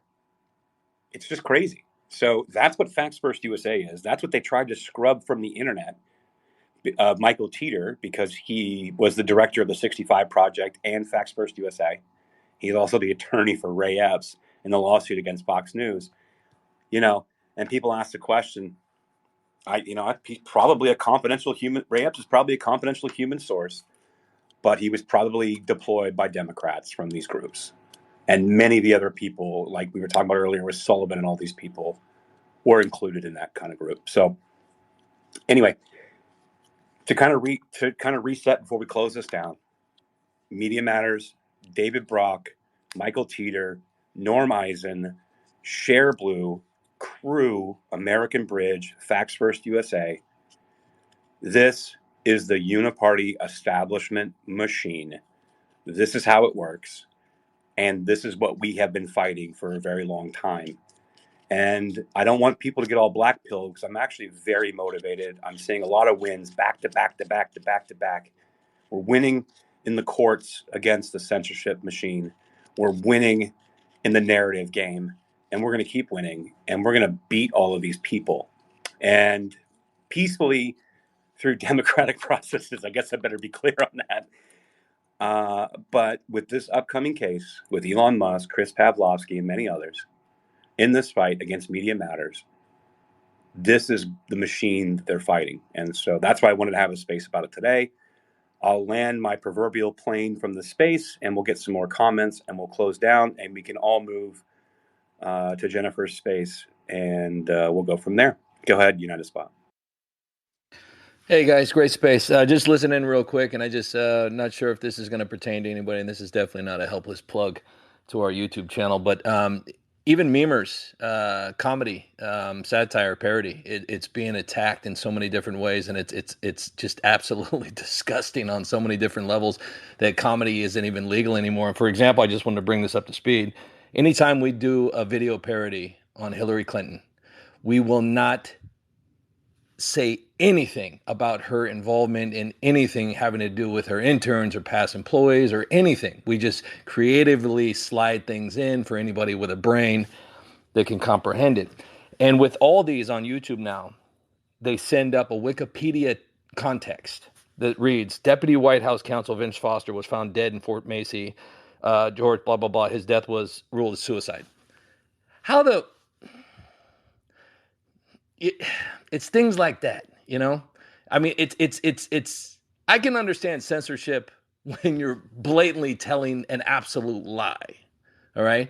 But when you're not even saying anything, when you're not even saying a word that has anything to do with anything that is either fact or fiction, they just slap it on there because AI is controlling the narrative at this point. So, anyways, great space, guys. Hope you guys enjoy your day. Oh, you're right, 100%. I mean, this is my 7th account. I used to have a very large meme account. That's all I used to do for years on the internet. I'd research and investigate, but for my own knowledge. But I would just meme. That's all I was doing. I've been banned. First of all, I'm banned from Facebook and Instagram because of it. Never to return there. And I'm not like the I'm not like the disgusting shitpost memer. This was all political and cultural memes, and there was no pornography. It was not. I mean, it may be offensive to people who are lying to the American public, but it wasn't offensive to anybody. But it was effective. I mean, we always make the joke that we memed the president in office in 2016. That's not necessarily all the way untrue. Back in the days of Patriot.win and Donald Trump.win and all the stuff that we did around that election is, I mean, it was a lot, but that was just the same thing. Not even just information or what they would call malinformation or disinformation. It was just memes, but it was effective before they got their algorithmic tools in place where you could actually start algorithmically, going after memes. But yeah, no, you're 100% right. Jen, do you want to kind of anything you want to say here, Millie? Anything you want to say before I close this down? We'll move to your space. Yeah, all I want to say is since I changed the time on the space, if the one that I have up in the nest doesn't open, I'll just open another one. So it just might take me a minute, but we'll all move over there and we can continue this discussion and others. Thanks, guys. Let me give you an example. I've kicked another hornet's nest of NAFO and lefty shill accounts. Let me read this. It's got a picture of Donald Trump, and it says, "Biden's America is doing all right, you little honey. Better than that when that Russian asset with the shit all over his lying face got 1 million Americans killed from a preventable virus as part of a crazy scheme to suppress the vote and make himself emperor." Whew. Wow. Okay. So that's the kind of stuff that's going out right now. I had a bunch of NAFO people coming after me again, so I like that. I'm happy about that. Little furry fucks. All right. Millie, do you have anything you want to add before I close it down? Okay. I know she's doing some stuff. So thanks, guys, for coming in. And Jen, you put here, I'll remove this stuff from the nest because it doesn't show up on the recording anyway. Let's see. Or maybe it does. I don't know. It doesn't matter. But you put the spaces up in the nest, you guys. It's the first one on the left. You guys can find that. Go join it. I will probably join that Jen shortly. I got to do a couple things, make a couple calls since I'm at work.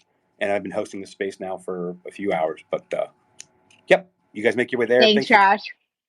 And We I hope that, appreciate you. And yeah. I was just going to say, I hope there were some people that learned something today. So in this fight moving forward against Media Matters, that people are talking about the real names that need to be talked about, not just the people that's current president, like this Alejandro guy. Like, yeah, talk about him, sure, but this is a David Brock, Norm Eisen, Michael Teter machine that has been in motion for a long time, and it's about time we talk about it. Elon's going to take it down. Yeah, go ahead, Jen. yeah, I just wanted to say, Nate and Proud Bird, I see you down there. If you just want to come over to the next space, we'll get you on stage. It's just that Trash is shutting this one down. We've been going for a while, so just come over and we'll get you on stage. Yep, and as always, if you guys missed it, the recording will be saved under the highlights tab on my profile, just like with every other space. You want to go back and listen. This is obviously, I try to keep these spaces to 2 to 3 hours and as much information without much conjecture as possible. So this was a great one. Thanks to everybody that came in, and we're going to be talking about this some more. Plus, we're going to be covering these lawsuits against Media Matters. Trust me, I'm all over it. I think the kids got the hot The mic kids permission. definitely have Millie's phone right now. Yeah. I love it. All right, guys. All Thanks for the right. space. Thank you, Trash. We appreciate you. Thanks, everybody, for listening and all the speakers. Appreciate you guys.